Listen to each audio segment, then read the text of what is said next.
Hey guys. You are watching your anime world. How are you all? Please support to subscribe this channel for watching new interesting stories. So in this video, we will see what if Deku became the hero with Haki powers. Here is short summary. When Izuku was 4, his dreams of being a hero was crushed. However, instead of saying sorry, Inko calls in an old family member to help her son in his trying time. Reluctantly she calls in her father, a man who had mastered an old and forgotten form of martial arts. Watch as Izuku harnesses the power of Haki. But before we start, if you want more stuff like this, then be sure to subscribe and like this video. And if possible, share this video with your friends. Now let's start the story. In a dark room, a 4-year-old child watches idly from his seat as the footage played over and over again. A popular video that circulated infamously around the internet that changed the lives of many people. The debut of a certain hero that would go on to become the symbol of peace. Small tears gathering in his eyes as he watches the hero, known as All Might, save many people from a burning building while he smiles to the camera. This man was his idol and the reason he wanted to become a hero. Normally this would bring the child joy and happiness, but not today, because today was the day that Izuku Midoriya found out that he would never have a quirk. You may want to just quit, kid. The doctor's voice still ringing in his ear as he explained that because of a genetic property in his pinky toes he would never gain a quirk. This had crushed the boy as his dream of becoming a hero was effectively destroyed. It didn't help when the others in his kindergarten made fun of him because of it and essentially isolated the poor boy. It was that day Izuku learned that not everyone was born equal. Inko Midoriya could only watch sadly from the doorway as her child continued to watch the film over and over again. Her heart aching at the sight of her baby boy so depressed that it nearly crushed her soul too. All Might, he's really cool, isn't he? His voice, so broken and pain-filled that it caused her heart to ache. He saves everyone with a smile, no matter how much trouble they're in. He's a really cool hero. He turned around as tears gathered at the corner of his eyes. Mum. She flinched when he spoke as he sadly pointed at the screen. Can I be a hero too? It would be at this moment where Inko would break down and cry with her son. She would have lost her will to give him courage and instead apologize for something neither of them had any control over, forcing them to develop unhealthy physical and mental habits that would not heal for years to come. However, this was not that story. Before Inko could go over to her son and apologize for the hand that fate dealt him, a small picture frame snapped off the side of the wall and smashed into the ground, surprising both mother and son. Their sadness momentarily forgotten as Inko picked up the broken picture frame and paused. In the picture was a younger version of herself, with a 1-month-old Izuku, held gently in her arms. Beside her were 2 more figures, one a slightly elderly-looking woman with light green hair and a kind gentle face similar to her own, while the other was a large muscular-looking elder man with dark hair slowly fading to gray with a scar just under his right eye and a small beard. Both of them gathered around the small bundle as happy smiles plastered their faces. Both of them were her parents, her mother Ao and her father Ryu.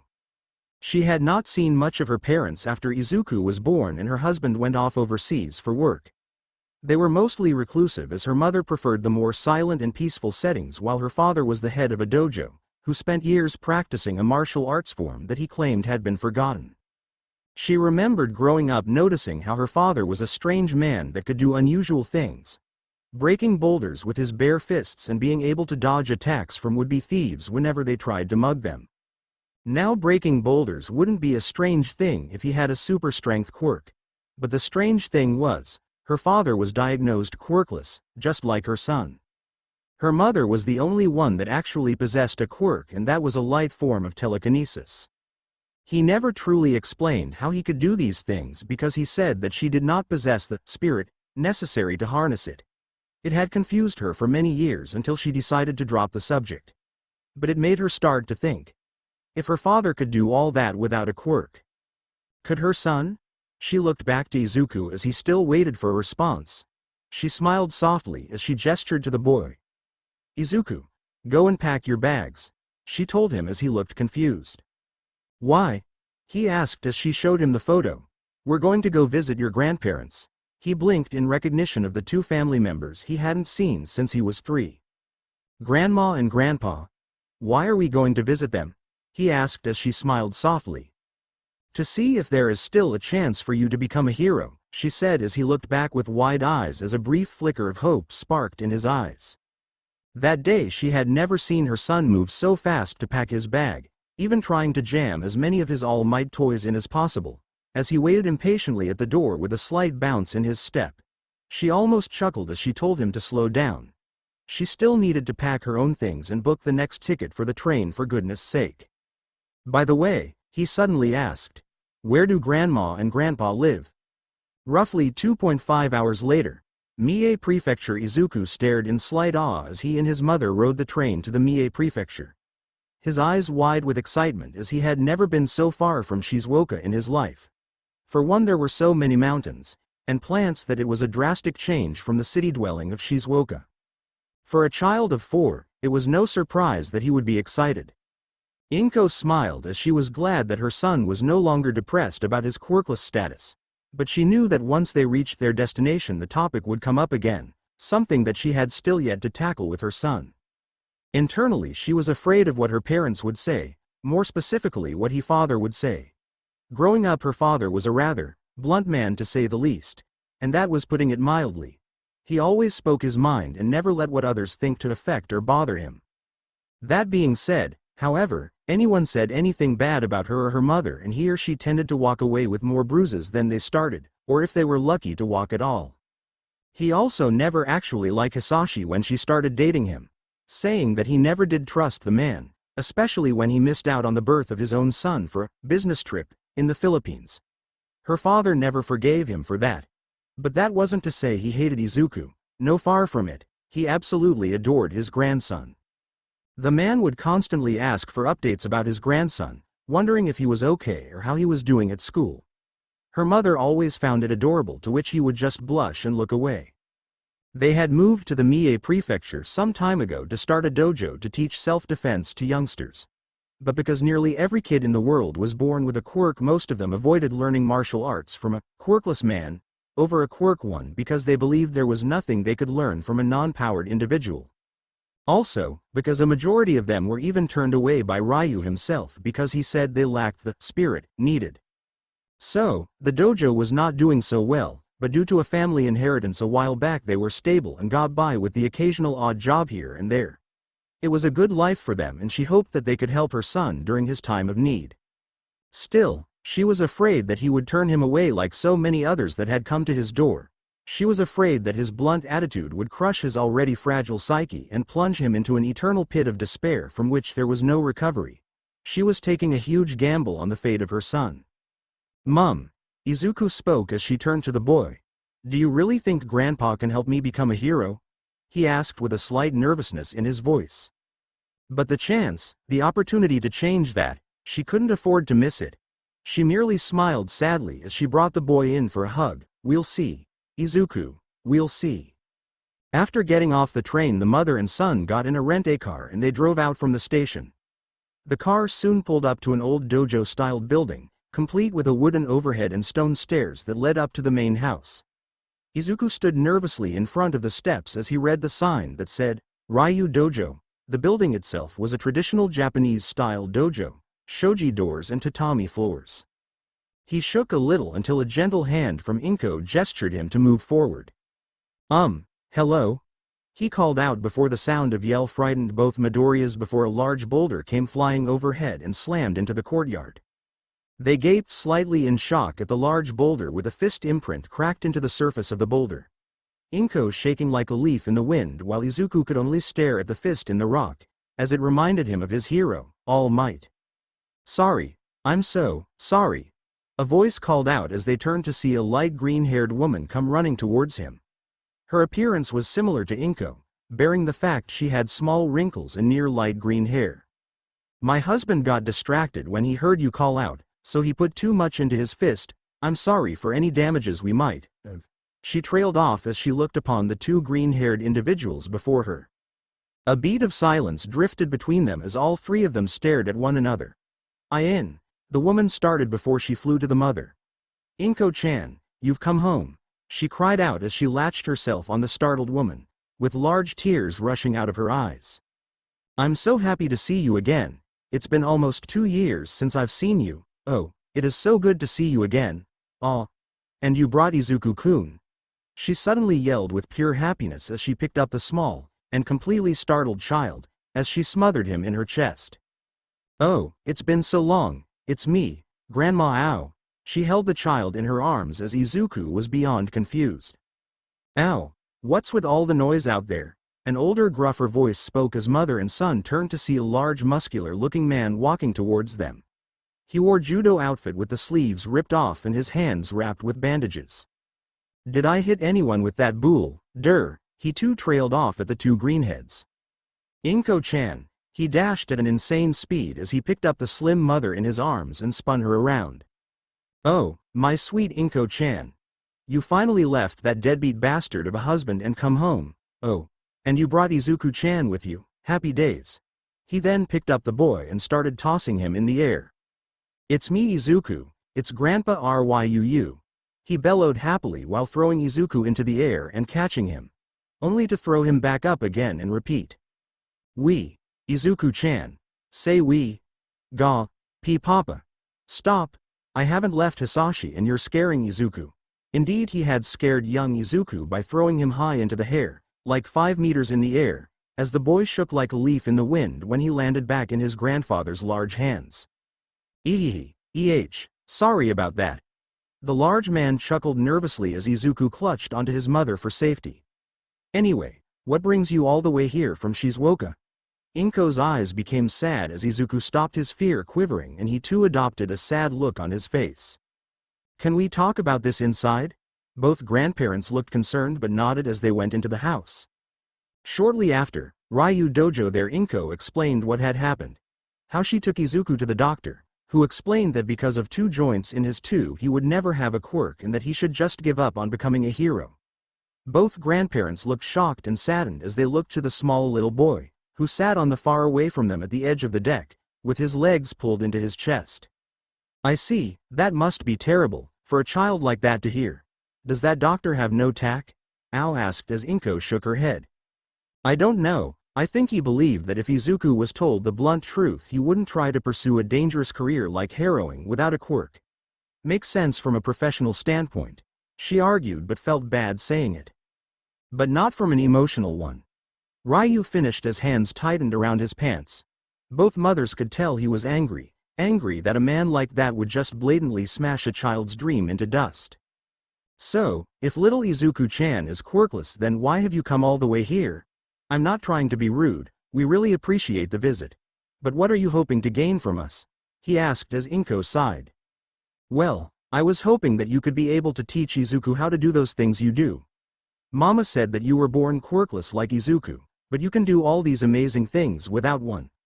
I was hoping that you might be able to do something with Izuku. The old man narrowed his eyes as he looked over to his grandson. You want me to teach him my techniques? Why, so that he could become a hero?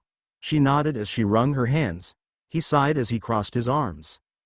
I'm afraid it's not that simple. She looked fearful at that. The techniques I learned stems from a form of martial arts that has all been forgotten at this point.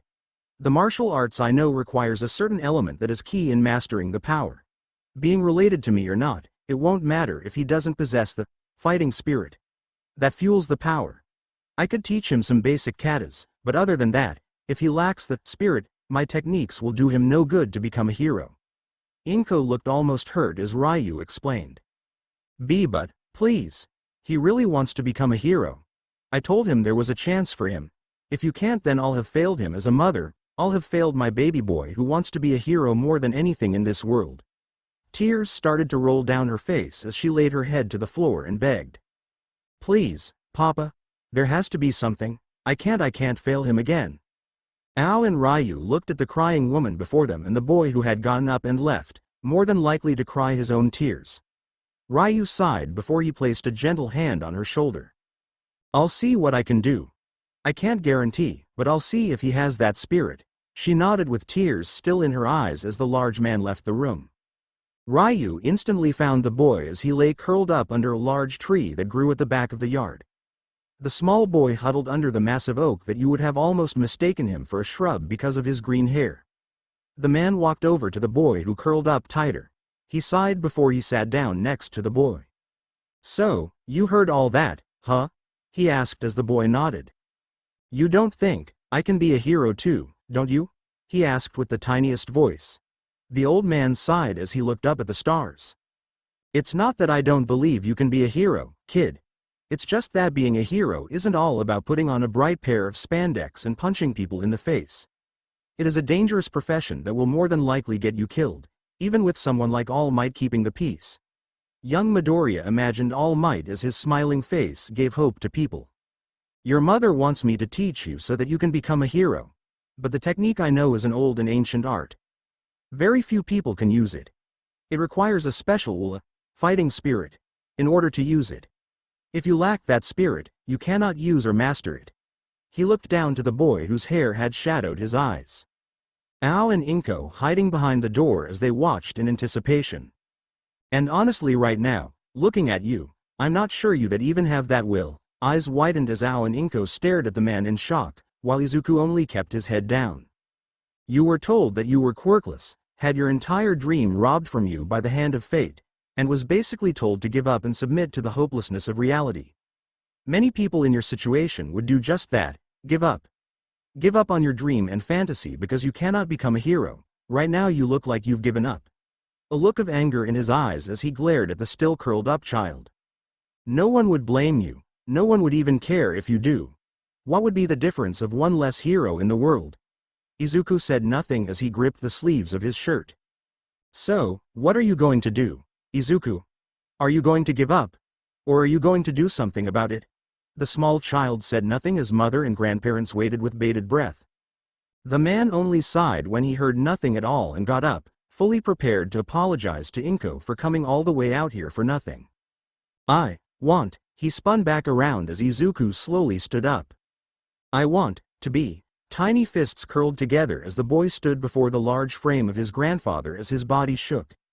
When he raised his head, Ryu actually had to take a step back at the sheer determination in his grandson's eyes. I want to be a hero.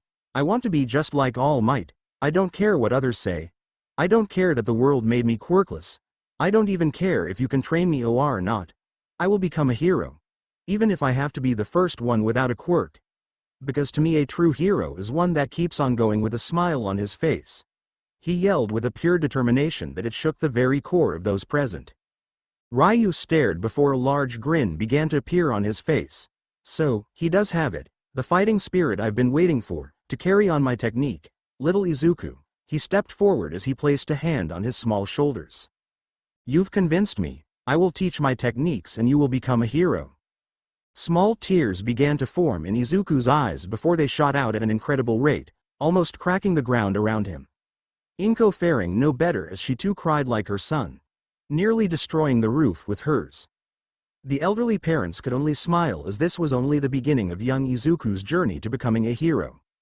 Next morning, deep in the forest of the Mie Prefecture, the early morning sun rose over the forest as young Izuku and his grandfather were walking deep into the forest. A bag of supplies strung over their shoulders as the man was prepared to teach the young man the secrets of his techniques. All right, this should do, the old man said as they placed their bags down in a large open field. Now, Izuku-chan. You are probably wondering what it is that I am about to teach you, correct? The little boy nodded as his head was almost a blur with anticipation. Excited, huh? More rapid responses as the man chuckled. Well, what I'm about to teach you is a power I learned from a strange old man a long time ago. You probably don't know this, but when quirks began to manifest, a lot of people began to question their own place in the working world, now that construction and mundane tasks could be completed quicker with specific quirks. The young boy nodded. Well, when I was young, I wanted to become a police officer, like my father was before me. Being a police officer was a huge dream of mine when I was young. But as time went on, the police began to have less of an impact on society thanks to the arrival of heroes. They're still important, but when was the last time any child said they wanted to become a police officer? Izuku nodded.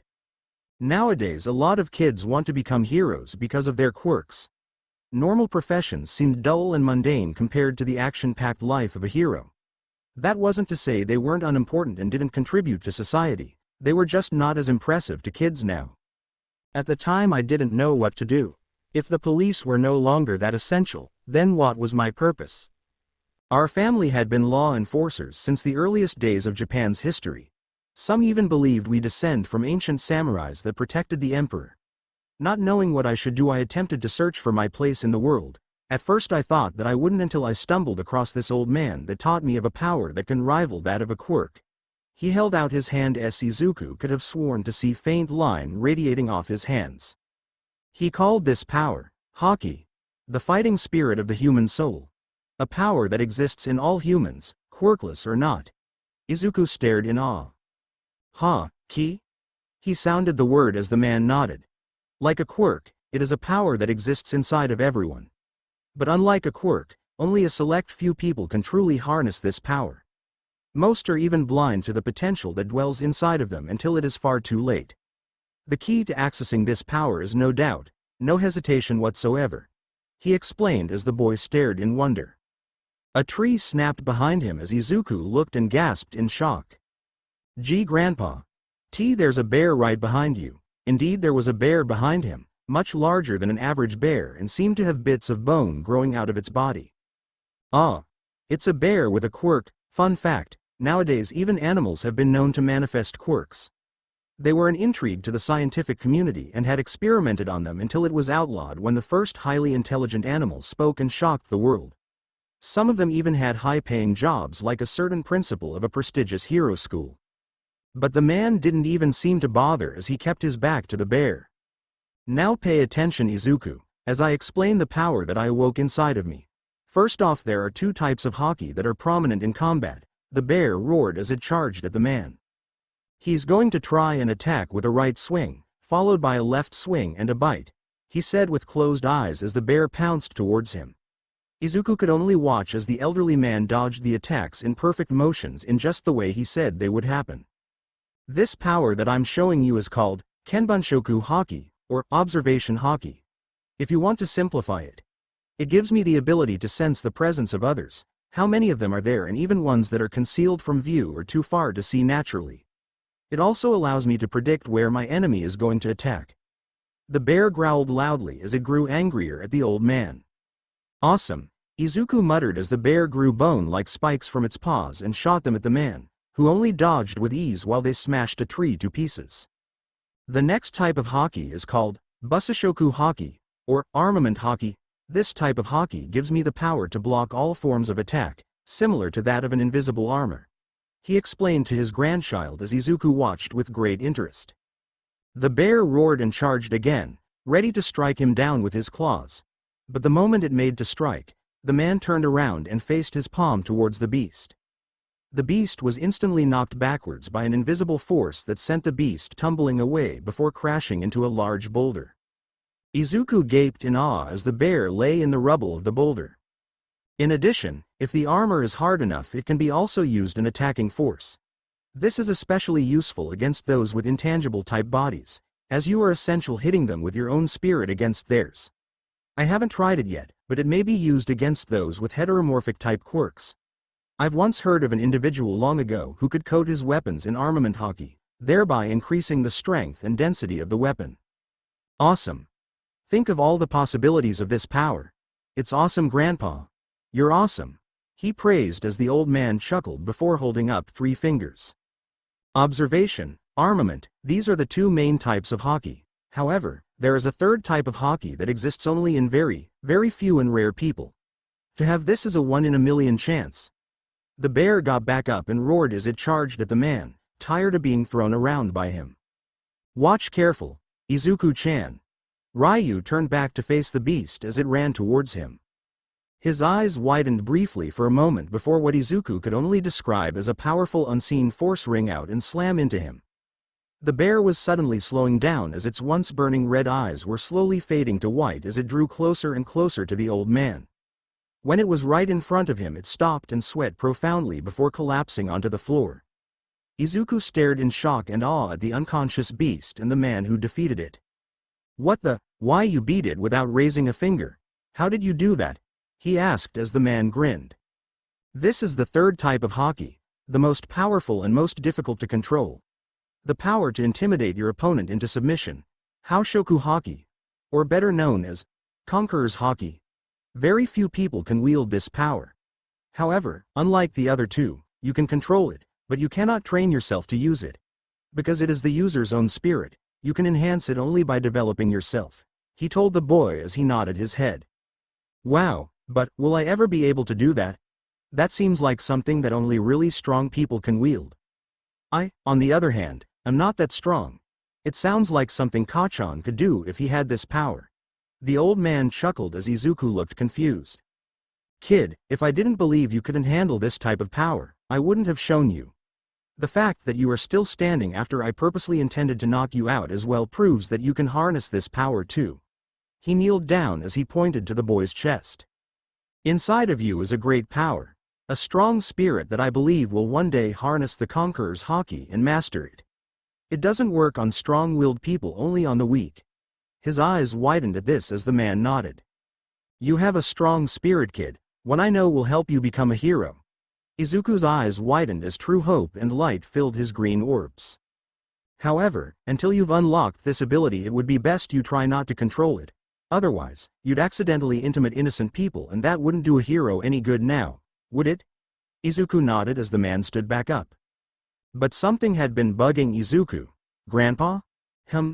If you can do all this stuff, why aren't you a hero? I think you'd be an amazing hero. The man rubbed his chin as he pondered. Mostly it's because I don't want to be a hero. That shocked Izuku as he stared at the man. It's not to say I don't want to help people, God knows I want to help them. But back in my day, heroes often did small community services or great deeds without even asking for thanks in return. Nowadays it's all about fame and glory, getting your name out and broadcasted for the world to see. I don't want to be a part of that. He explained as he looked to the boy. Not only that, back then they only allowed people with quirks to enter their schools. They even had tests to see if you possessed the quirk factor, and because Haki doesn't have that, I would be turned away all the same. But now that the rule has been taken out, you can apply even without a quirk, which makes me wonder, why do you want to be a hero, Izuku? Is it to help people, or to receive fame and glory? He expected the boy to hesitate but was surprised when he shook his head instantaneously. It's because I want to help people. Like my idol All Might. He saves so many people's lives and faces countless dangers, all with a smile on his face. He smiled to himself as he looked at his hands. He makes people feel safe and secure whenever he's around. And that makes everyone want to be a hero. He looked up with bright eyes and admiration. That's why I want to be a hero too, Grandpa. I want to be able to save people and make them feel safe, just like him. Just like my hero, All Might. Ryu actually stared in shock before he bellowed out, laughing. No hesitation whatsoever. Yeah, I think you'll be able to use this power, after all, Izuku. He smiled as his grandson smiled back as well. You ready to begin? He asked as the boy nodded. However, a grin began to form on his face as Izuku blinked in confusion. The type of training I'll be putting you through is no laughing matter. It will take at least 10 years before you can even begin to harness the power of Haki. And my type of training will make you see red on more than one occasion. A dark aura surrounded him as a grin formed on his face. So, once you start, there will be no going back, Izuku-chan. A massive aura spread out as Izuku began to shake. And don't think I'll hold back because you're my grandchild. If you want to be a hero, you got to put 110% into everything. So get ready for training from hell, Izuku. I think I made a mistake? Was all that Izuku could think before the man charged at him with his fist. Here we go. Ga! Two voices cried out as the training began. That was the day that the world would begin to shake as a new hero would rise up from the ashes of self-doubt. This would be the start of a new hero, who would find himself before another great man and inherit a future as the greatest hero of all time. It had been roughly 2 years since Izuku began to train with his grandfather to master the power of Haki. A strange power that used his own fighting spirit in absence of a quirk. Since that time, the old man had put the boy through a series of trials in order to mold his body into a sturdier form. Training took more time than expected as Inko and Izuku had to return to Shizuoka, mostly due to Inko's job being difficult to leave and the fewer job opportunities that were available in Mie. Luckily, it was the holidays when they decided to visit, and he got some time off school, which allowed Izuku and Inko to travel to Mie and continue his training in Haki. They also planned to have Ryu and Ao visit the young boy more often and continue his training whenever they were available, to which Inko agreed. It also allowed her to rekindle the lost time she had with her parents and allowed Izuku to be away from the local children that made fun of him for being quirkless, like Bakugo Katsuki. It was a good thing that Mitsuki was hard on the boy's arrogance, otherwise she would have decked the boy herself. Inko could be scary when she wanted to be, now that she wasn't blaming herself for her son's quirklessness. In any case, when Izuku returned home, his grandfather gave him a series of instructions in order to keep up his training, but only if he continued to do well at school academically. That was a compromise for Inko, as she did not want her son to become a delinquent. Currently, it was a school holiday and they had fully begun to train in Haki. The training was hellish, to say the least. In order for Izuku to awaken Haki, Ryu decided to put the boy through a series of situations that would make him a stronger person. They trained night and day to build his small body up and did everything they could to test his limits. They were careful not to go overboard, otherwise it would stunt his growth.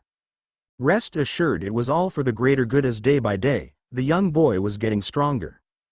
It turned out the boy was a very fast learner, picking up on small details that would otherwise take others longer to understand. Even thinking of new ways to increase his training effectiveness. This showed that the boy was very clever and effective in putting teachings into practice. Ryu was almost too impressed with the progress his grandson was making. He still had yet to access his Haki, but he knew that it would only be a matter of time. Aside from Haki training, Ryu also started to teach him martial arts in order to properly utilize Haki when the time was right. At first, Izuku wanted to learn mostly fist-related attacks like his hero All Might. But Ryu told him that a true fight didn't rely on just his fists but every part of his body. Which was why he taught him various other martial art forms that used both his arms and legs.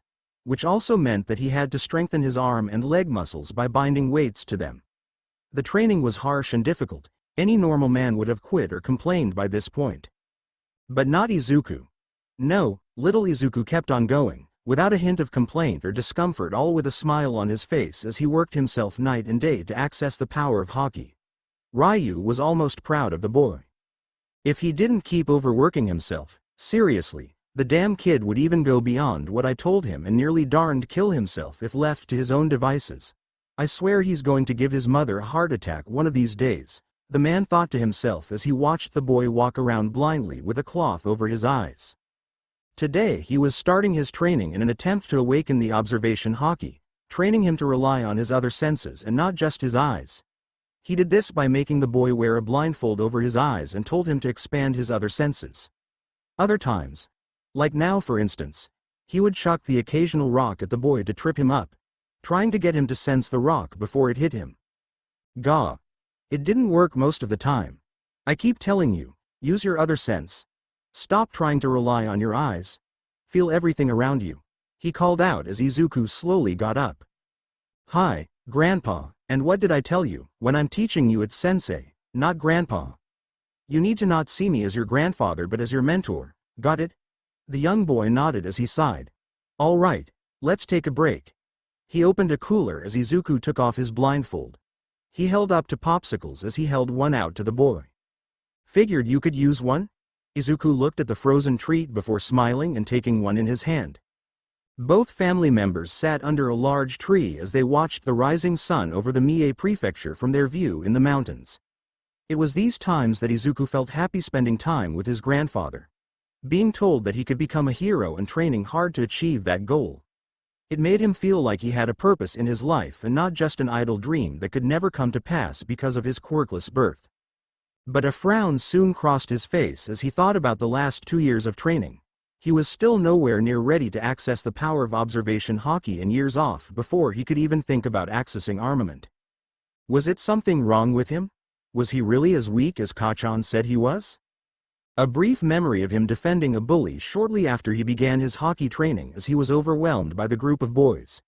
He thought that as soon as he started his training, he would be getting stronger instantly, but after coming home with new confidence he tried to save a kid being bullied by Bakugo. He thought that he could take him and protect the boy. He did protect him, but it wasn't enough, and he was beaten up. What the heck was that all about? You trying to be a fighter? Get real, you'll always just be a useless Deku. Kacchan's voice still ringing in his ears as he sighed and thought about how slow his progress was. Maybe Kacchan's right, maybe I am just a useless Deku, he thought sadly as he hung his head. Izuku? Izuku looked over to his grandfather as they looked upon the town. I just want to let you know, I'm proud of you. The boy blinked at the almost unfamiliar word to him. Anyone I know would have dropped and complained about all the hard work I'm putting you through. Hell, even when I trained with my master, I complained about how hard it was and considered quitting when I hit a roadblock. He smiled as he looked at his grandson. But not you, you just keep going without a care in the world. Izuku listened as his heart beat a little faster. I know it's difficult not having a father around, and I'm not trying to replace him. Thought honestly if that bastard showed his face again, I'd deck him for missing out on your childhood. He muttered the last part under his breath so Izuku couldn't hear him. But I believe every son should hear how proud a father is of his son, and well, you are my grandson, so that makes doubly proud of you. And I know you'll get through this and make it as a hero. Small tears gathered in his eyes as he turned away quickly, hoping not to show the man that he was crying. Internally, though, he was happy to hear those from someone he respected. It gave him hope that he could become a hero. The man looked as he smiled softly at the boy, already seeing how that little praise was turning the boy's somber mood around and would eventually help the young boy overcome this hurdle and unlock the power of Haki. Right, he said as he gulped down the popsicle in one gulp and stood up. Let's get back to training, he proclaimed as Izuku nodded, gulped down his in one go and stood back up. Yeah, Izuku yelled as grandfather and grandson got ready to resume their training. Until they both froze and clutched their heads. Gah! Brain freeze. Both of them cried out, clutching their heads while rolling on the ground. A reminder to all viewers. It is not generally advised to devour frozen treats to resume training quickly, and never eat it in one gulp during a hot summer day. You will more than likely get a brain freeze. Please don't try this at home. A friendly reminder from the Common Sense Foundation. 2 weeks later, 2 weeks passed since then as we now found our wannabe hero, Izuku Midoriya, and his Haki master grandfather, Ryu, on their afternoon run around the town. His grandfather had advised that Izuku should start a regular exercise plan, where he would run in the morning and in the afternoon in order to build up his leg muscles. The boy was still young and only 6 years old, so Ryu accompanied him on the runs until he was old enough to work out on his own. This often meant that the young boy would travel around the town, getting well acquainted with the streets and directions.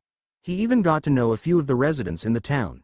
The dojo wasn't that far, existing on the edge of town. But it was a nice change of scenery from the suburban dwelling of Shizuoka and away from the bullying back home. Izuku breathed heavily as he stopped by a construction site, sweat dripping down his face while Ryu was barely even fazed by the small jog. Come on, Izuku-chan. We've only done 3 kilometers.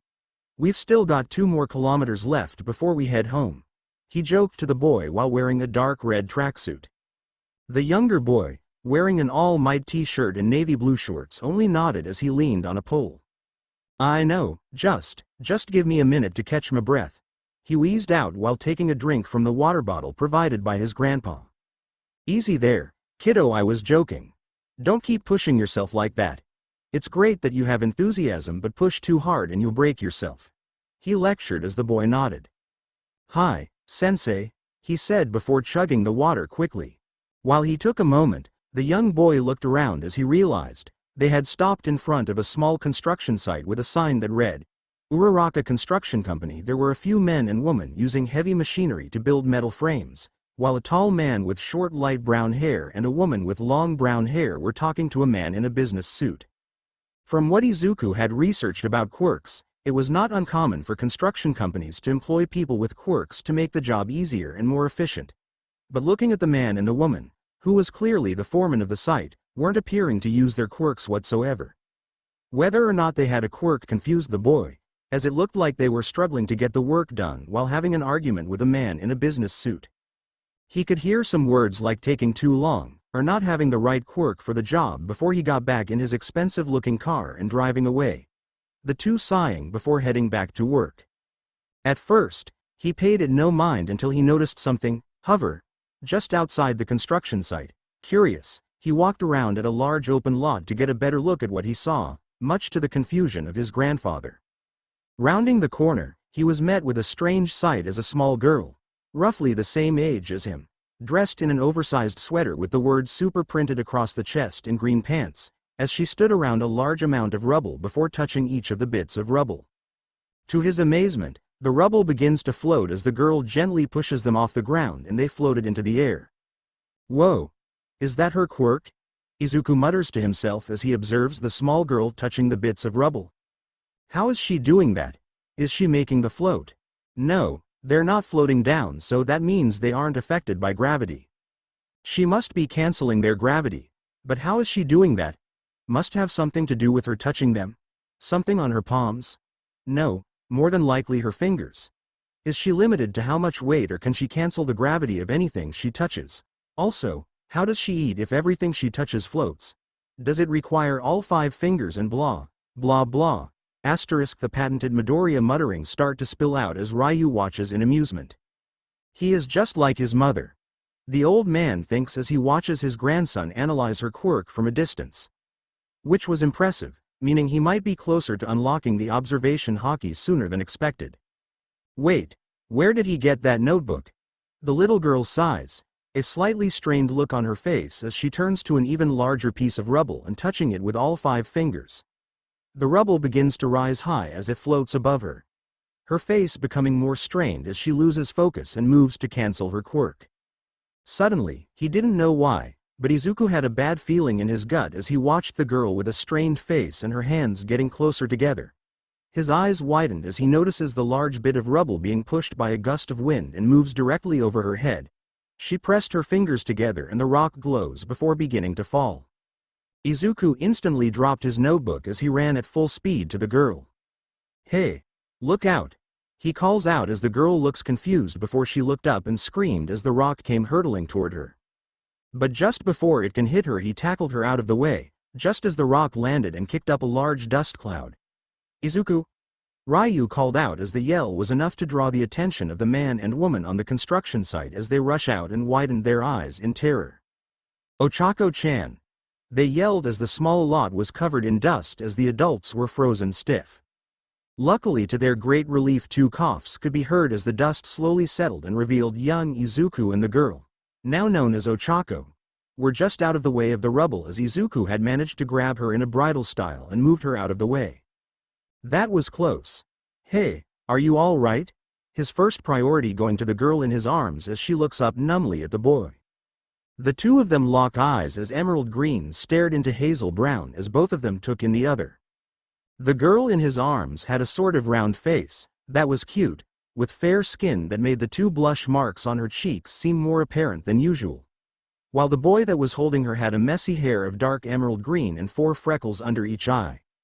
The 2 of them stare at each other for the longest time as none other know what to say to each other and make a lasting impression. Until her cheeks became round and her face became strained. Blairglelelelelelelele. Ga. Well, that's one way to make an impression.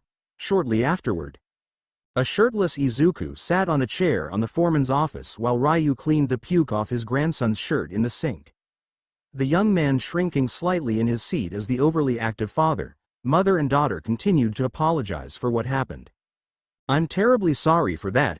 The little girl begged as she bowed her head to him. I didn't mean to overwork my quirk like that and puke on your shirt. I'm terribly sorry. We're sorry too.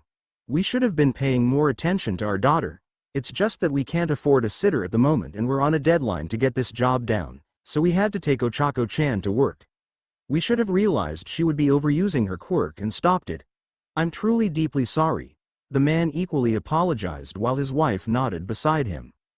It's okay, really, he managed to say as he chuckled nervously at the 2.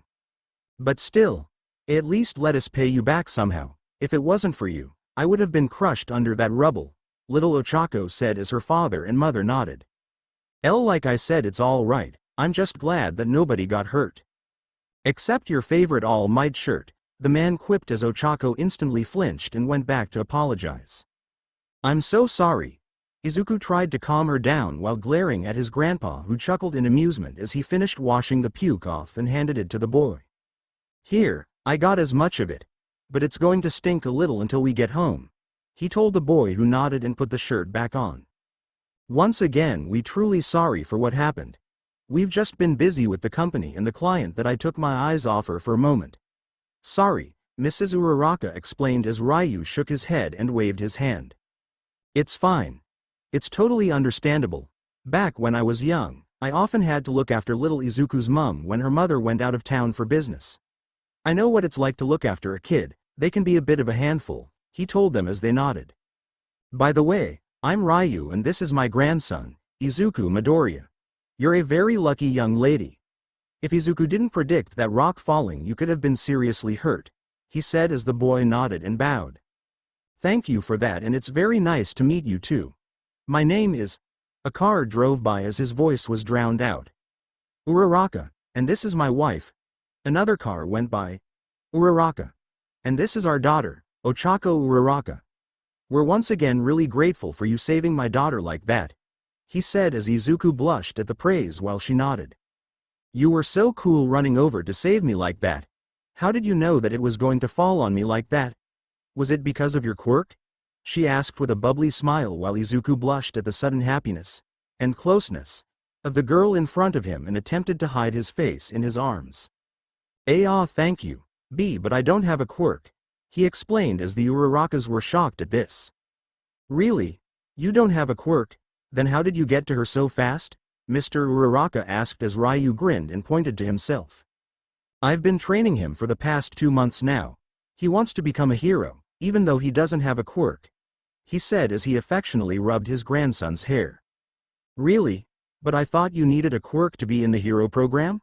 Mrs. Uraraka asked as Izuku started to mutter. Well, they recently removed that rule when the general public wanted to introduce a fairer legislation to allow more equality between the civilians with quirks and the civilians without quirks. It's because of this I want to apply at UA and become a hero like All Might. But it's apparently going to be hard as the acceptance rate into the hero course is low due to the blah, blah, blah. The Urarakas stared at the boy, lost himself to his muttering. Literally, as they could have sworn the world around him was warping with his words as the physical kanji for mutter spilt out of his mouth and floated around him. Ryu sighed as once again the Midoriya mumble struck again. Izuku, you're doing it again. Ryu snapped him out of his trance as he apologized. You're really into heroes, huh? Ochako asked as the boy blushed while trying to hide behind his arms. Ryu noticed this and grinned as a plan began to formulate in his head. Anyway, is there anything that we can do to pay you back? We don't have a lot, but we won't let a good deed go unrewarded. Mr. Uraraka asked as his wife and daughter nodded. Ryu pondered this for a moment before he slapped a fist on his palm. Oh, how about you come over for dinner tonight? All three of them yelled with eyes popping out of their skulls. That was honestly the last thing any of them expected. But we want to pay you back. Inviting us over for dinner is the opposite of that, Mr. Uraraka said while they pushed their eyeballs back in. Well, it's more of a request really. You asked how you could repay us, so I request you come over for dinner. We don't get a lot of visitors and my wife would absolutely love the company. Plus, I think it would be nice if little Izuku had someone his age to play with, he explained as he grinned at the stunned family. I insist that you come over for dinner, he said. But I insist, he added with emphasis as the two parents shakenly nodded at the intense glare. Hi, we would be honored, they said with a shaking raised hand, much to the confusion of the two children, as the man nodded. Great, here's the address. We'll see you tonight. He handed them a piece of paper before turning to Izuku. Come on Izuku, it's time we head home. If we don't tell your mother and grandma they'll be annoyed, he told the small child as he nodded and waved. Bye Mr. and Mrs. Uraraka, bye Ochako, he waved as Ochako waved back. Bye-bye, she called happily out while her parents shared a strange look. Who are these people? The two adults sighed as they looked at each other. Well, we did say we would pay them back, Mr. Uraraka said as he looked to his wife who nodded. Besides, it's just dinner? What could happen? Later that night, Ryu Dojo, all three of the Urarakas gaped at the large dojo-like building as they stood before the entrance dressed in their best clothing. A cheap bottle of sake in their hand. All they could afford, as they stared in complete awe of the building. "It's huge," all three said, Ochako nearly falling over at the large size of the estate. "Oh, you must be the Urarakas." They turned to see a slim woman with dark green hair tied with a small ponytail on the left side. Due to the fact her son had the possibility of fulfilling his dream of being a hero, Inko never resorted to excessive eating. So, she managed to keep her slim figure thanks to that, and her mother's insistence that she keeps herself in shape. "It's very nice to meet you, I'm Inko Midoriya, Izuku's mother," she greeted. Very nice to meet you," all three of them said as they were still in shock of the large dojo-like house that the family owned. The biggest they owned was a small 2-bedroom apartment with barely enough space for all three of them. It was quite a culture shock for them. "Well, come on in, dinner will be ready shortly. I just have to let Izuku and Papa know that our guests are here," she told the three as she led them into the dojo home. They soon came across a training room as the sound of fighting could be heard on the other side. Inko opened the door as it was revealed to be Izuku and his grandfather as they sparred against each other. The older man swiftly throwing his fists at the child who was doing his best to block or evade his attacks. He ducked under a swing as attempted to get a few hits in himself until they were blocked by the larger man's palms that harmlessly blocked his blows. "Papa, Izuku. Our guests are here." Izuku became momentarily distracted as he turned to three. "Ah. Hello again, Ga," was all Izuku could say before his grandfather hit the side of his face. "Stay focused, boy," he yelled and sent him spiraling against the wall. "Izuku." Ochako yelped in shock as she ran to the boy. "Are you okay?" she asked as she stood next to the boy, who slowly raised a shaking hand with a thumbs up. "Yep, totally fine."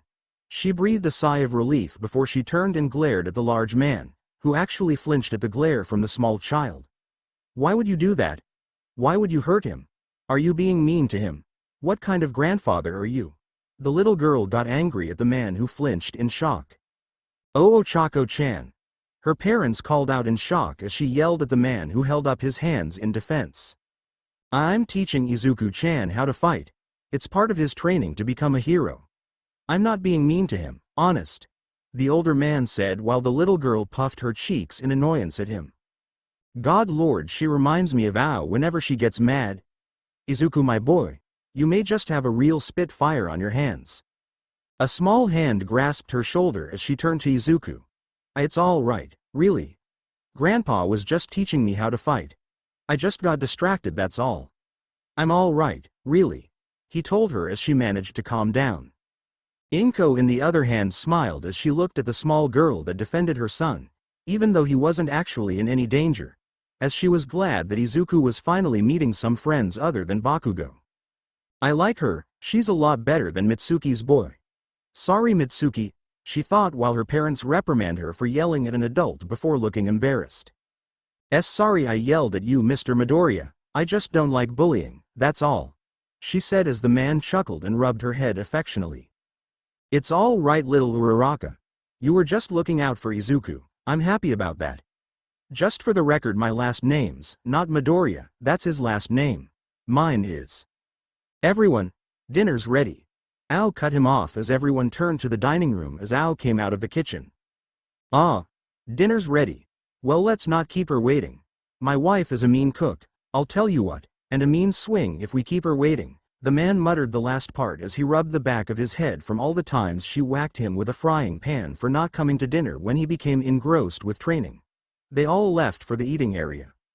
The Uraraka's mouth drooled as they looked at all the food on the table. Back at their home, they usually had to buy the cheap and discounted foods when their company started getting less and less work. So sometimes it was mostly white rice and discounted meat. This looked like the higher grade meat that you'd find at the butcher's. "Well, dig in," Ao said cheerfully as the Uraraka family reluctantly nodded and piled on white rice out of habit. No, I said dig in, you can't just eat white rice. Have some of the katsudon, it's little Izuku's favorite." The littlest Midoriya blushed as he buried his face with his arms. "Grandma." He beeped as she waved him off. "Now, eat," she said as they looked hesitant. No, we couldn't possibly." A dark aura surrounded Ao as she smiled with thin eyelids. "I said, eat. It's good for you." The Urarakas began to shake at the terrifyingly sweet smile that was plastered on the grandmother's face. I do what she says. She can be quite persuasive if you don't do what she says, trust me, I know. As if to emphasize, she balked the back of his head with her fist as a large bump quickly formed. See. Very persuasive. He strained. The family of three shared a concerned glance before grabbing some of the meat. That night they had never felt so full as they eat the meat they would never get to have. The family of four were almost concerned when they saw tears down their eyes, but were reassured it was nothing. Time passed as the two families mingled and conversed with each other, sharing stories of their youths and embarrassingly cute things their children did, which caused Izuku and Ochako to blush rapidly, as laughter and merriment were in the air. Which eventually led Ryu to ask the question. What were you doing with those rocks before? The small girl blushed embarrassingly as she scratched the back of her head. I was practicing my quirk. I can cancel up to 3 tons worth of weight if I'm careful.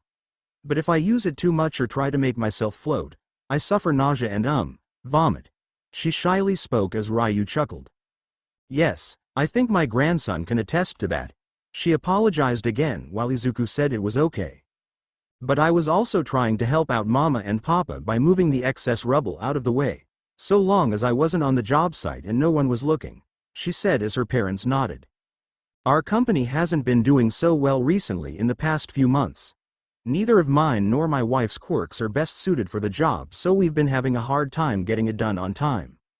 So that's what the guy in the business suit was getting upset for?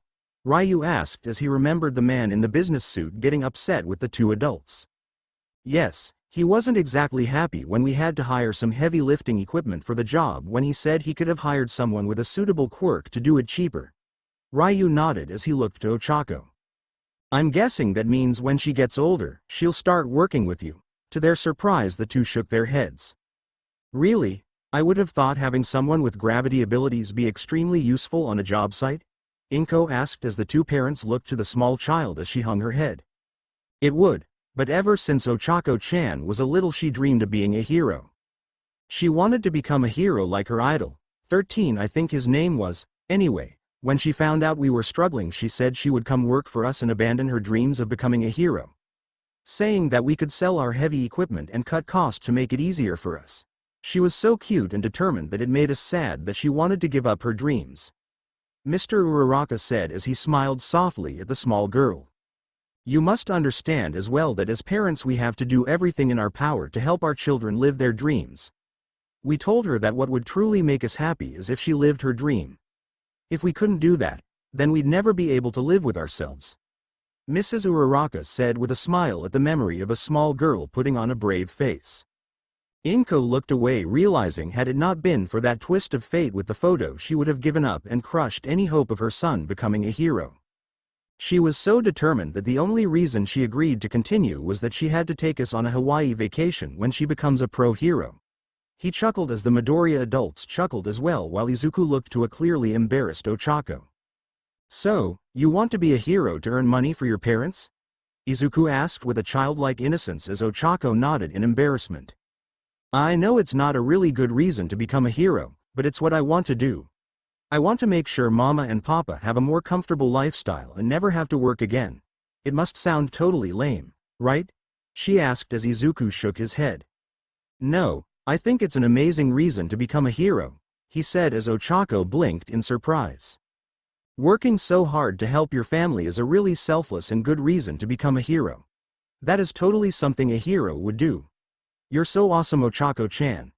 He praised with sparkles in his eyes as Ochako blushed and looked away. The adults chuckled at the scene while Ryu had a thoughtful look on his face. Izuku, why don't you take Ochako and play with her for a while? The adults and I need to have a few words, if that's okay. He asked the parents who looked confused but nodded. Okay, Grandpa.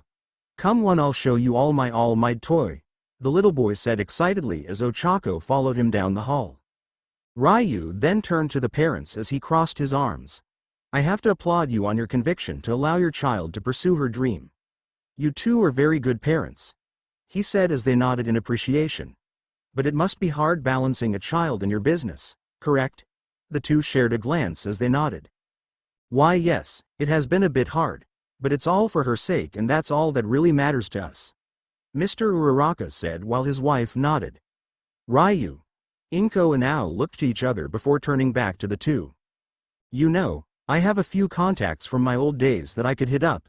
They owe me a few favors and they're looking for some good contractors for some small jobs around the Mie prefecture. They'll accept help from anyone that will work hard and produce good quality work. I can't guarantee that it will make you rich, but it may help to ease your burden a bit." Both Urarakas were stunned as they looked to the old man and his wife and daughter. We can't possibly accept something like that. You've already done more than we ever expected by inviting us over for dinner when we should have offered," Mr. Uraraka stuttered while his wife nodded. "Why, you've already done too much for us. Why would you want to help us?" Mrs. Uraraka asked as Inko gestured to the living room where Izuku and Ochako were playing with his toys. "My son doesn't have a lot of friends," she said as the two adults looked to the kids. When he was diagnosed as quirkless, practically all of the children at his school started to ignore him and make fun of him. "Even the son of my childhood friend treats him poorly, no matter how many times Mitsuki tries to stop him. In fact, when he was diagnosed, I was ready to apologize for not being able to give him my quirk, thinking it was so wrong that I had one when he so desperately wants to become a hero. Had it not been for my father, I would have just given up." She looked up and smiled. "But your daughter has been so kind to him, even though she knows he doesn't have a quirk. She treats him so much better than anyone else that it makes me so happy that he met such a kind girl." She smiled as the two parents listened intently. "Which is why we want to help as much as we can. We're not saying we are doing this so that she can continue being friends out of servitude. But because you two were right, as parents we should be encouraging our children to live their dreams. So, if we can help lighten both our burdens for their sakes, then it's our responsibility to do so, right?" The two stared as they looked at the kind family. "You don't have to accept if you don't want to. We just want to be able to help, that's all." Ryu chimed in as the two parents looked to each other. The older Uraraka shared a glance as they weighed the options in. They honestly couldn't believe what they were hearing, to be honest. Here was this totally weird family that had not only saved their daughter from being hurt but had been kind enough to share their food and offer them help to keep their business afloat. They had never experienced such kindness before that they were wondering if it was all some elaborate hoax. But when they looked over to the children and saw how happy they were, how could they possibly refuse? They looked back as they nodded, tears starting to form in their eyes. "Why yes, thank you so much." They began to cry as Inko walked over and hugged them both, tears in her own eyes as she was happy that her son had made a true friend that day. Meanwhile, a little earlier, Izuku and Ochako walked into the living room as they looked back one last time to the adults. "What do you think they want to talk about?" Ochako asked while Izuku shrugged his shoulders. "I'm not sure, but if it has something to do with my grandpa, it might be completely outrageous," he said as Ochako chuckled a little at that. It was then that he realized he was alone with another child, a girl no less, as he blushed rapidly. "Crap, I'm alone with a girl. What do I do?" He panicked internally while Ochako didn't notice. "Okay. So, what do you want to do first, Izuku?" she asked as the boy looked nervous. "Izuku, what's wrong?" she asked as the boy stopped panicking and rubbed his arms bashfully. I don't really know how to play with someone else," she blinked in surprise. "Really, but you're so nice. I thought you'd be an expert with playing with other people?" He shook his head as he remembered the other kids isolating him. "Back home I'm not very popular with the other kids. They say that because I don't have a quirk, I can't play with them and just leave me alone. Even during PE no one wants to be with a useless Deku like myself." He spoke sadly as she raised an eyebrow. "Deku? It's another way to read my name. It means useless and can't do anything. My old friend Kachan calls me that all the time. He says that I'll never be as cool as him without a quirk, so he calls me Deku as an insult." She looked sad for him as he tried his best to brush it off. "It's all right, I've gotten used to it. Don't mind me," he said while she shook her head. "Well, I don't think you're useless and I sure as heck don't think you can't do anything," she spoke up as he blinked in shock. "If it hadn't been for you, I could have gotten seriously hurt, but that rock, a useless person, wouldn't have saved me as you did. You even did it without a quirk, and I think that's awesome. So, don't take any crap from them, because they clearly don't know you as I do. Because I think you're an amazing person, Izuku. She said with a determined and cheerful face as Izuku could only stare in shock. He stared at this determined and bright little girl as she said more encouraging and kind words than any of the other kids he had met in his life. She also didn't seem to care that he was quirkless, even thinking that he was amazing without one. Who the heck was she and why was she so nice to him? Besides, he looked back as she smiled. I think Deku sounds like a good name for you, almost like Dekiru, meaning can do anything, you know. Instantly he felt his heart clench and his face morphed into a strained but happy look. Whoa, what's up with your face?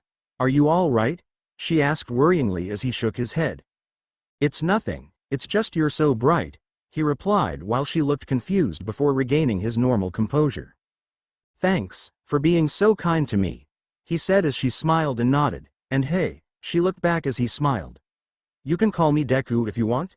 It sounds nice now that it means something else, he said as she smiled and nodded. Sure, what are friends for? The two played heroes long into the night before eventually overcome by sleep and lying beneath blanket provided by their parents. Today the two had more fun than they ever had in their collective lives, never realizing that because of a simple picture frame their lives had drastically changed.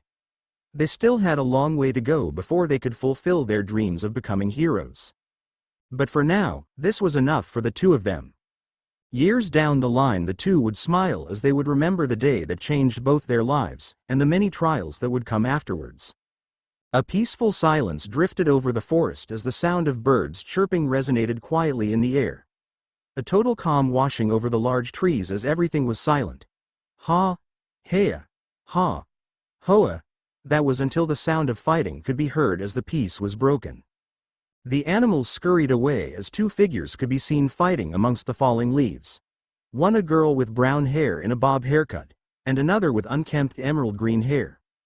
The two trading blows as their fists and palms struck against each other.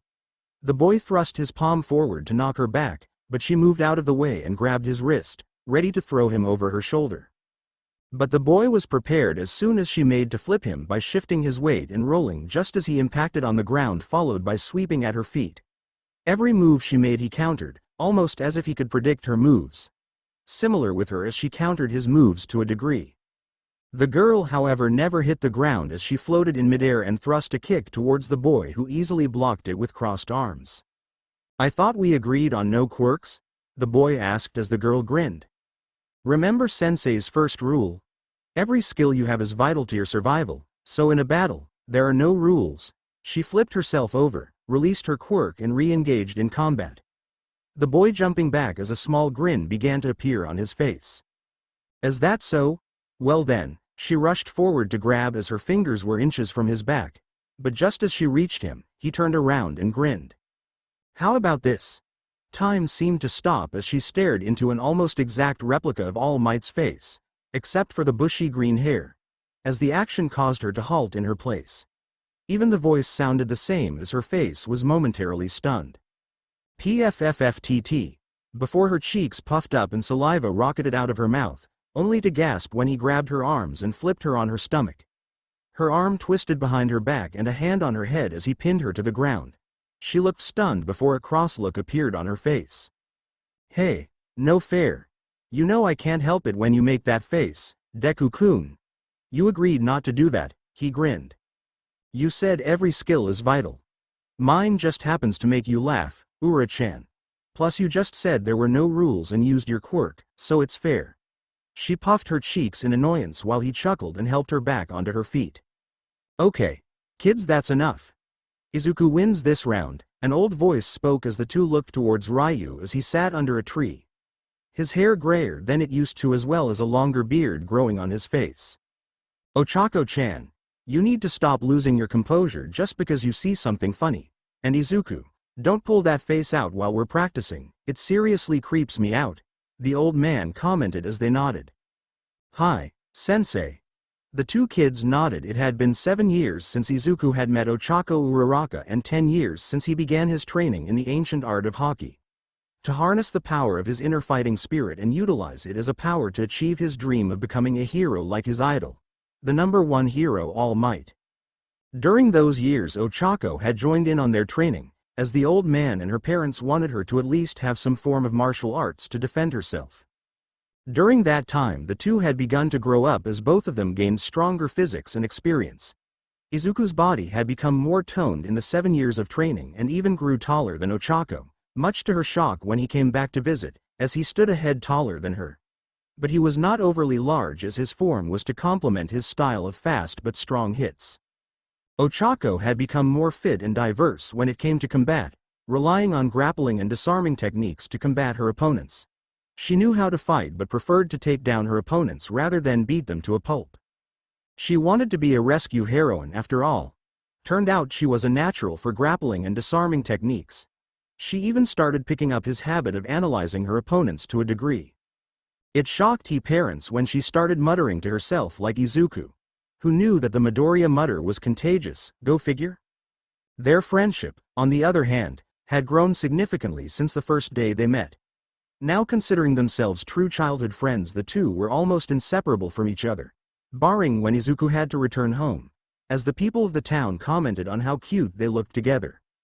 It didn't help that Ochako called him Deku as his new nickname, much to everyone's confusion barring Izuku, while Izuku started calling her Ura-chan out of courtesy. Everyone even teased them from time to time about looking like a couple, much to the embarrassment of the teens. Unknown to them that a large betting pool had accumulated about their future relationship, started by the mothers of the pair. Speaking of, thanks to the help of the Midoriyas, which everyone just found it easier than saying Inko's maiden name, the Uraraka family had become more financially stable over the past 7 years. It wasn't enough to make them rich, as Ryu said, but the extra income was enough to keep the business afloat while also providing well for the family. They even hosted the Midoriya family for dinner from time to time as the families began to bond. The Urarakas felt truly blessed that they came into contact with the Midoriyas and considered them family for their help, never knowing that if it wasn't for a faulty picture frame, they would have never met them until years later. Okay, lovebirds, we're not lovebirds. The two shouted simultaneously with red faces, much to his amusement as he pointed to a rock. Kidding, but seriously, it's time, Izuku, to see the fruits of your training, he spoke seriously as the boy nodded. It took 10 years, but you managed to get observation Haki under control. I'm not really surprised that you mastered it so easily. Your natural observation skills were an indication of how well you would progress. I guess it was only natural you would master it first, and as for your armament, you can now project a light armor around your body. But now it's finally time to see if you can properly channel the next stage of armament without it suddenly fading off you. He lectured the boy as he nodded. Remember, Izuku, the key is having no doubts and no hesitation. Focus your spirit and harden yourself, everything else will fall into place. Izuku looked to his hand as he felt a moment of hesitation before he felt a hand on his shoulder and a smile from Ochako. You can do it, Deku-kun. He nodded as he smiled at his best friend. The boy walking over before he stood before a large boulder. Its size several times larger than his own frame as it stood almost intimately over him. He looked down at his fist as a moment of hesitation stayed his feet. But a look back to his grandfather and Ochako steeled his resolve as she nodded towards him. He took in a deep breath as he slid his feet back and closed his eyes. His body instinctively taking a fighter's stance as he pulled his right arm back to his hip and his left palm facing towards the stone. For a moment everything was silent as the only sound that could be heard was the rustling over leaves. His breathing was controlled, and his nerves were calm as he stood before the large piece of stone that barred him from his final test. He searched deep inside him as he focused on the energy that existed inside of him. From his mind, he began to see everything around him in colored shapes and sizes. His grandfather standing behind him with a careful stare and Ochako looking nervous despite the calm appearance she portrayed.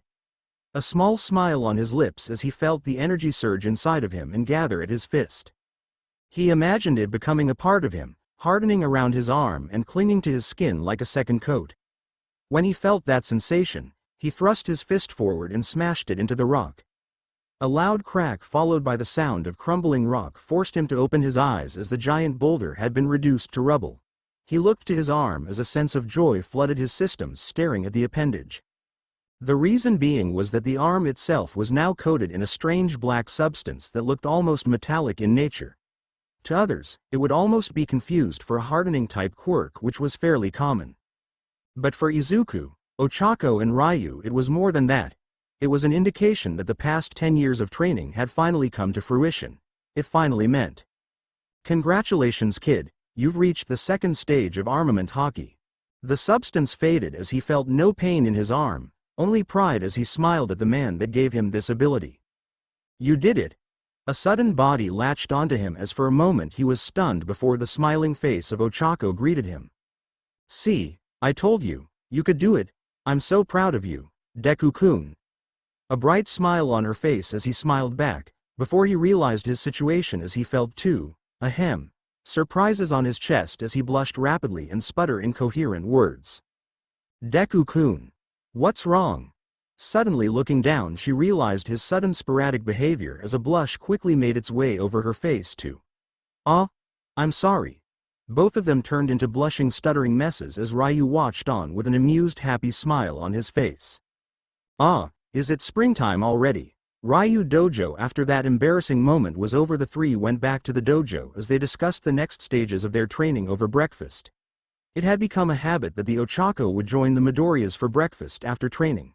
Mostly due to the fact that they acted as babysitters for her when her parents had to take work out of town for periods of time. But that only seemed to happen whenever Izuku came to visit. Coincidence? I think not. Either way, the young Uraraka girl was almost considered family to them. Inko especially took a liking to her because of how she treated Izuku as a regular person rather than how everyone else treated him back home. But that wasn't to say he was still being pushed around, far from it, but we'll touch upon that later. Now the five of them were discussing their next moves. "I'm very proud of both of you. You've both come really far since I started training you years ago," Ryu said as he looked to the two teens sitting next to each other. "Ochako-chan, since you've arrived, your fighting abilities have vastly improved these past 7 years. Yeah, not only are you now able to make yourself float, but you can do it without suffering from nausea." Izuku chimed in as the gravity girls smiled at the praise.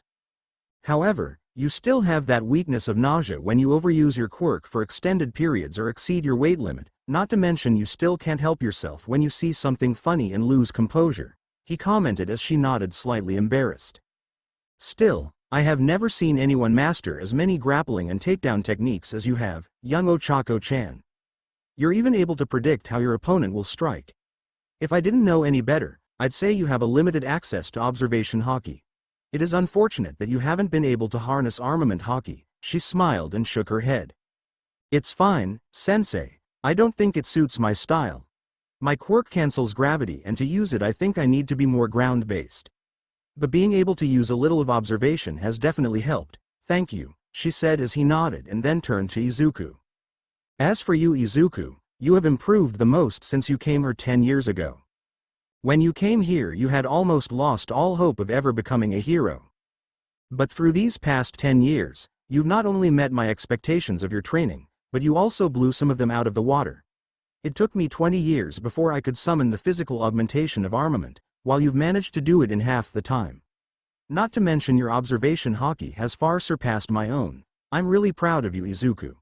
He spoke with pride as the young man nodded with a smile on his face.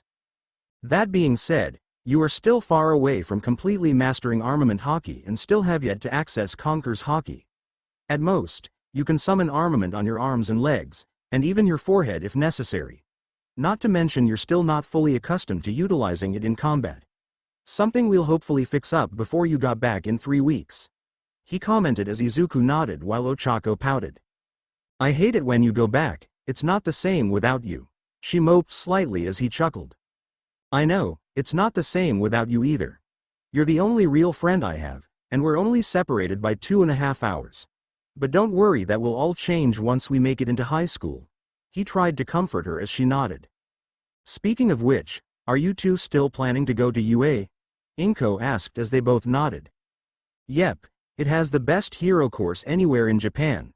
Deku told me that if you want to get recognized quickly as a pro hero, then UA is the place to go," Ochako said as Izuku. "Not to mention it was where All Might graduate from. It would be awesome to go to the same school as him," Izuku said with a gleeful tone as Ochako chuckled. "You really are a big otaku, aren't you?" she asked teasingly as Izuku blushed. I can't help it. He's the reason I want to become a hero in the first place. He is very inspirational, and I admire him so much. Is he also the reason you decorated your entire room in his merchandise? She grinned as he blushed to remember when she came to visit him with his grandfather and she saw his room. She had laughed so much that day he was afraid that she would never want to be friends with him again. Relax, Deku. You know I don't mind your All Might obsession. I think it's really cute. He blushed even more. It's still embarrassing, you know. She giggled at his reaction while the adults had small smiles on their faces. Ah, young love, they all thought as the joint family continued their breakfast until Ryu coughed. So, I guess that means you're going to continue your training in Shizuoka? He nodded as he picked at his food. Yeah, with the exams coming up in 12 months I need to completely focus up my academics to pass the entrance exams and keep up the routine you set up for me and work on my Haki. With their acceptance rate into the hero course as it is, I need to work extra hard if I want to make it into the course. So, unless I get a recommendation, I have to take the entrance exam like everyone else. Izuku said as he listed off his priorities for the UA exam. Ryu nodded as he looked to Ochako. I suppose you'll want to continue training as well, Ochako-chan? She nodded. I want to be able to extend my limit before the exam, brush up on my fighting moves and maybe learn more control over observation Haki if you're available, sensei. He nodded as she sighed in relief. The biggest problem I have will be the written portion. I'm not that good with that kind of stuff, so I need to spend the next year studying up my academics as well if I want to make it. I can still help you with that. Now that your family doesn't have as many financial troubles as they used to, we can continue to chat online if that's okay with you, Ura-chan? Izuku asked as she nodded. Sure. Thank you, Deku. Besides, we promised after all that we would both get into UA no matter what. She smiled as he nodded to his childhood friend as they grasped each other's hands in a friendly manner, almost like making a vow to each other. You bet, he said while they continued to plan for the UA exam. Izuku looked around at everyone around him as he felt glad that his mother had decided to take him to see his grandparents over 10 years ago. He would have never built up the confidence he had now. He would have never thought of improving his own physical abilities to compete in the UA exams or considered another way to match up to his quirk competition. But most importantly, he would have never met his true best friend Ochako. He felt truly blessed with the small chance of luck and hoped that it would continue on his path to becoming a hero. Never knowing that his fate and the fate of everyone around him would change due to an unlikely meeting. 3 weeks later, Aldera Junior High, located in Musutafu, Japan, was a small public school that wasn't widely known for anything spectacular. Its students were considered mostly average, hero society standards, as most of them either went on to do mundane jobs or become low-level heroes. The only outstanding students in the classes were Bakugo Katsuki with his explosive quirk and Izuku Midoriya, who constantly claimed he would become a hero, despite not having a quirk. It was just another ordinary as the teacher, who honestly couldn't care less for his students, asked them all to consider what future career they want. But I know you're all going to just choose hero. Everyone in the class cheered and showed off their quirks. Yes, you all have great quirks, but you know it's against the rules to show them off at school. Hey, don't lump me in with the rest of these extras. An arrogant voice spoke as everyone turned to the casually relaxing blonde-haired boy. Compared to me, these guys have got nothing against my quirk. Gah. Says you Bakugo. Yeah, just because you have a flashy quirk doesn't mean you can be all high and mighty, you jerk. Shut up, you damn extras, he laughed as Izuku sighed behind him. Izuku looked at the back of his former childhood friend as he spoke arrogantly of his abilities. He had known Bakugo since he was born. Their mothers used to be friends in high school and continued to talk to each other years after. So naturally, they became friends in preschool, so he was used to his arrogance. Initially, when Kachan, the old nickname Izuku gave him, developed his quirk, he used to look up to him and his amazing power, following him around hoping to be as great as he was. At the time it didn't matter that he didn't have a quirk so long as he continued his training with his grandfather. But then he suddenly started acting hostile to Izuku and their friendship splintered off ever since and the two had a strained relationship. It didn't help when continued to pick on the other kids and Izuku stepped in to hold them off. Now the years that he spent training with his grandfather would have obviously made him stronger than Bakugo, despite his explosive quirk. But at a young age, he believed that those with powers should only use them to protect the innocent and never harm them. He felt the same with his training. He felt that he should only use it in the direst of circumstances, no matter how much Kacchan hurt him. So, seeing as he could withstand Bakugo's quirk, he decided to do what a hero would do and protect those from his arrogance. "That's right, Katsuki is applying for UA, right?" the teacher asked as he went back to reading from his textbook. Everyone stiffened and gasped at this. But isn't that like one of the hardest hero schools to get into? Yeah. I heard the cutoff rate was 79 this year. That's right, you bunch chattering extras. None of you can compare to me. I aced the mock exam and am more qualified than any of you to get into UA. He jumped up on his desk. And once I graduate, I'll surpass even All Might himself. I'll become the best and richest hero of them all. He bellowed arrogantly with a smile on his face. Oh yeah, Midoriya, you're entering UA too, right? That sentence alone stopped his rant as everyone turned to the green-haired boy that looked boringly at everyone while giving the teacher, who wasn't paying attention, the stink eye. Seriously, wasn't something like that supposed to be confidential between student and teacher? What kind of second-rate school was this? Oh sure, paint a target on my back, why don't you? Everyone stared before they burst out laughing at the notion. See, for the entire 10 years that the students had known him, he never once developed any sign of a quirk. This day and age people only ever cared about how flashy another person's quirk was and not about the person as an individual. And seeing as his training with Haki was mostly invisible, until he recently attained the second stage, most of them just believed he was quirkless. In the past, Izuku would have been overcome with anxiety and nervousness, seeing as he had no friends at Aldera and tended to spend most of his time training and studying, so he was considered unpopular by everyone.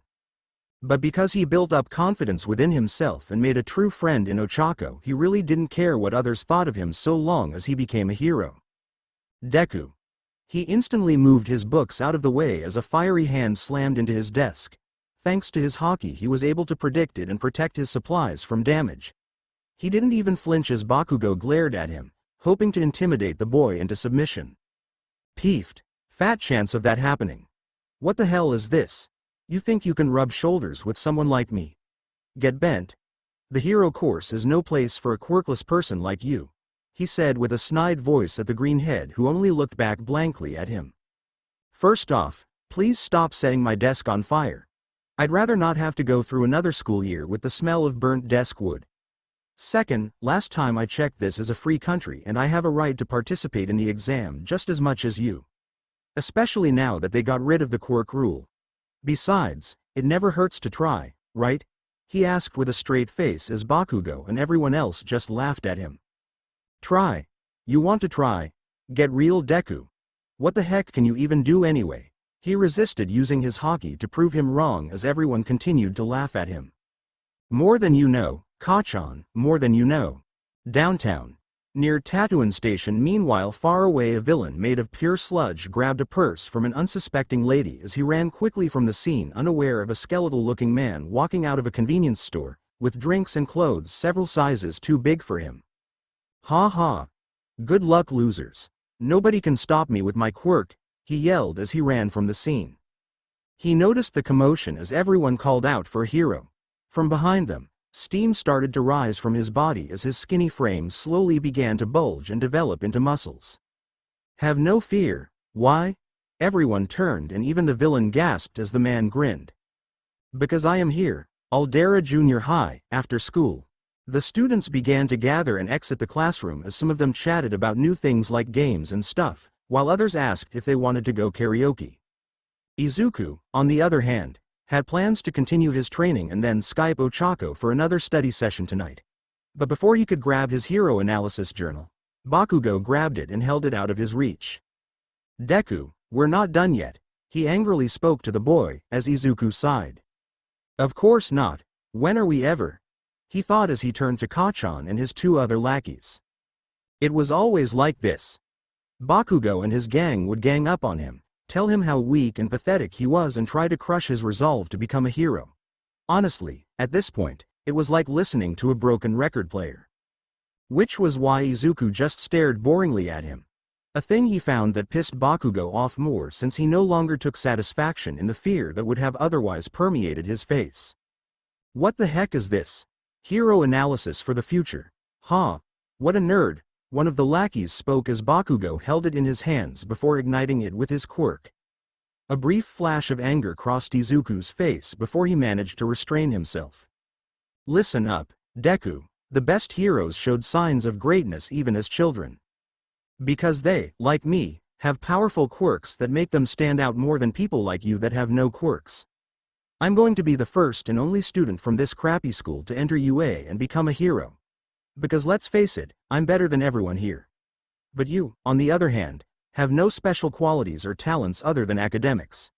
Face the facts, no one will accept a quirkless loser like you as a hero no matter how hard you try.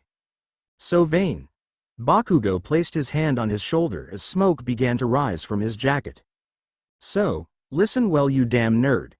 Give up that useless dream and don't you even think about entering UA, got it? He stressed, trying to threaten him with his quirk. But Bakugo failed to realize that the jacket was not burning as Izuku merely stared back at him with no hint of trepidation or anger. Are you done? Because I really want to go home and you're blocking my way, he said, as instead of fear it was a more bored tone that Bakugo grew more pissed at and decided to leave. Of course, being the egotistical, superior complex, arrogant brat that he was, he always had to have the last word.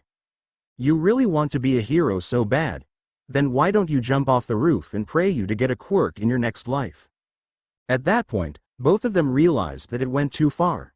It was something that was never to be said to another person, no matter how much you disliked him.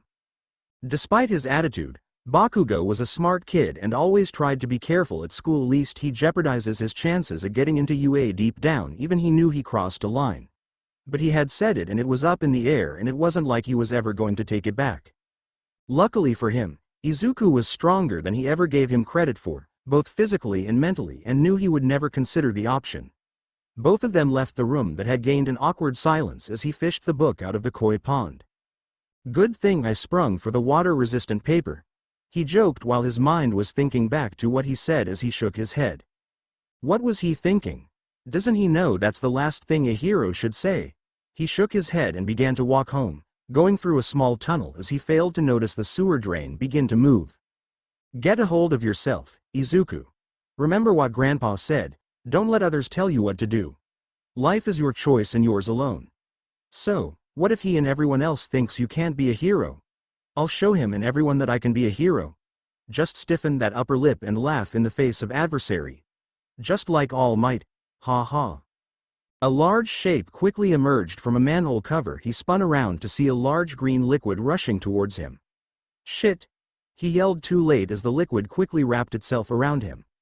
The substance quickly wrapping around his throat and mouth, effectively cutting off his air circulation. A medium-sized body to hide in. Perfect.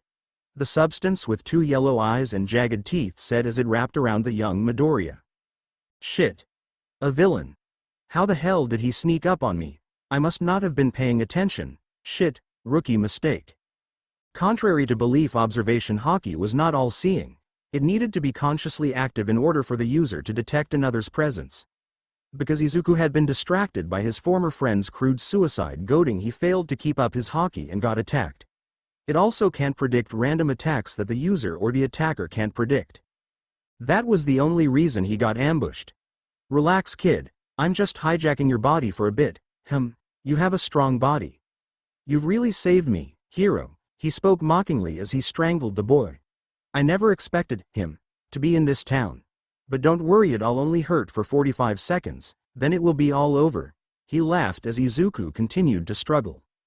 No use, kid, I'm made of liquid, you can't do anything. Can't breath. Losing oxygen. See, can't focus my Haki. Shit.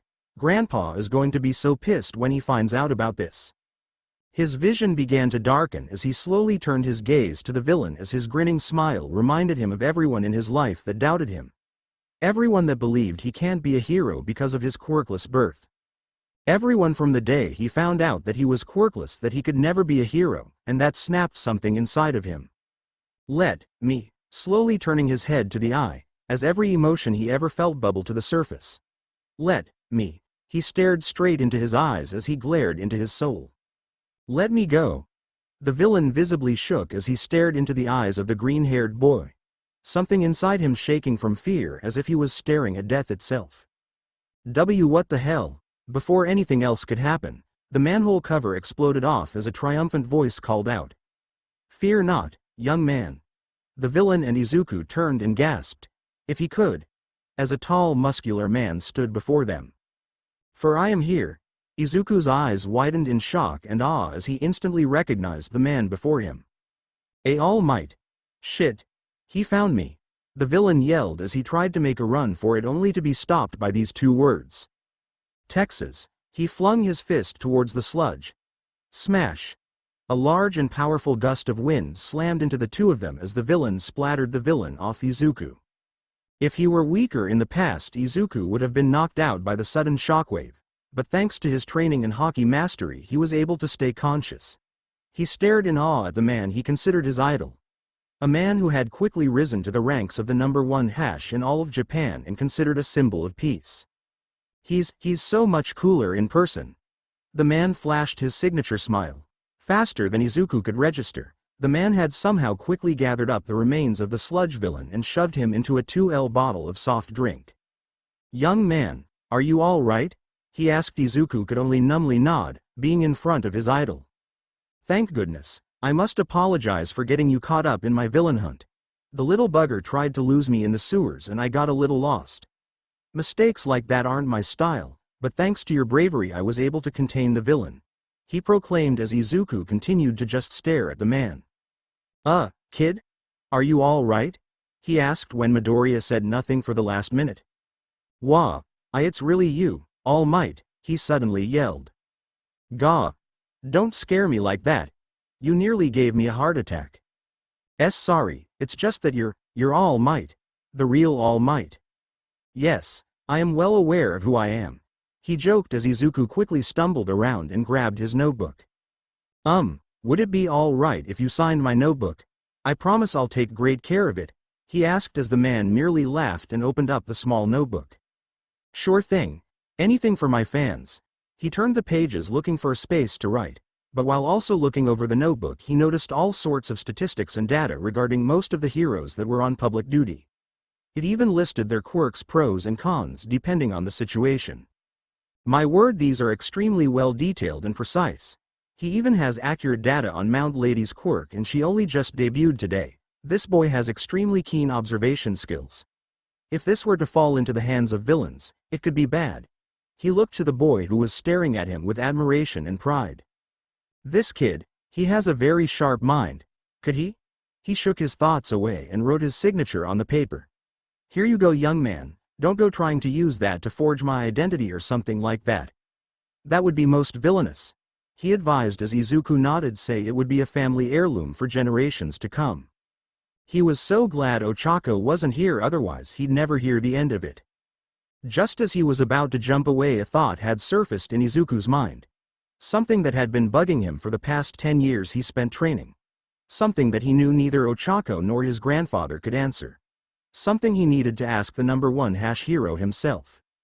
All Might jumped into the air as he sailed across the city until he noticed something off about his jump. I'm lagging?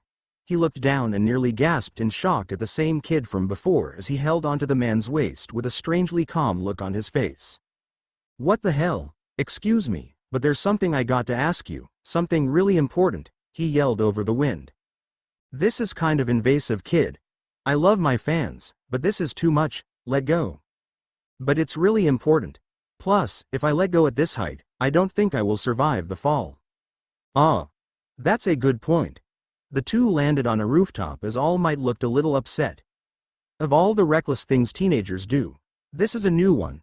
Hopefully, someone will let you down from here if you call out.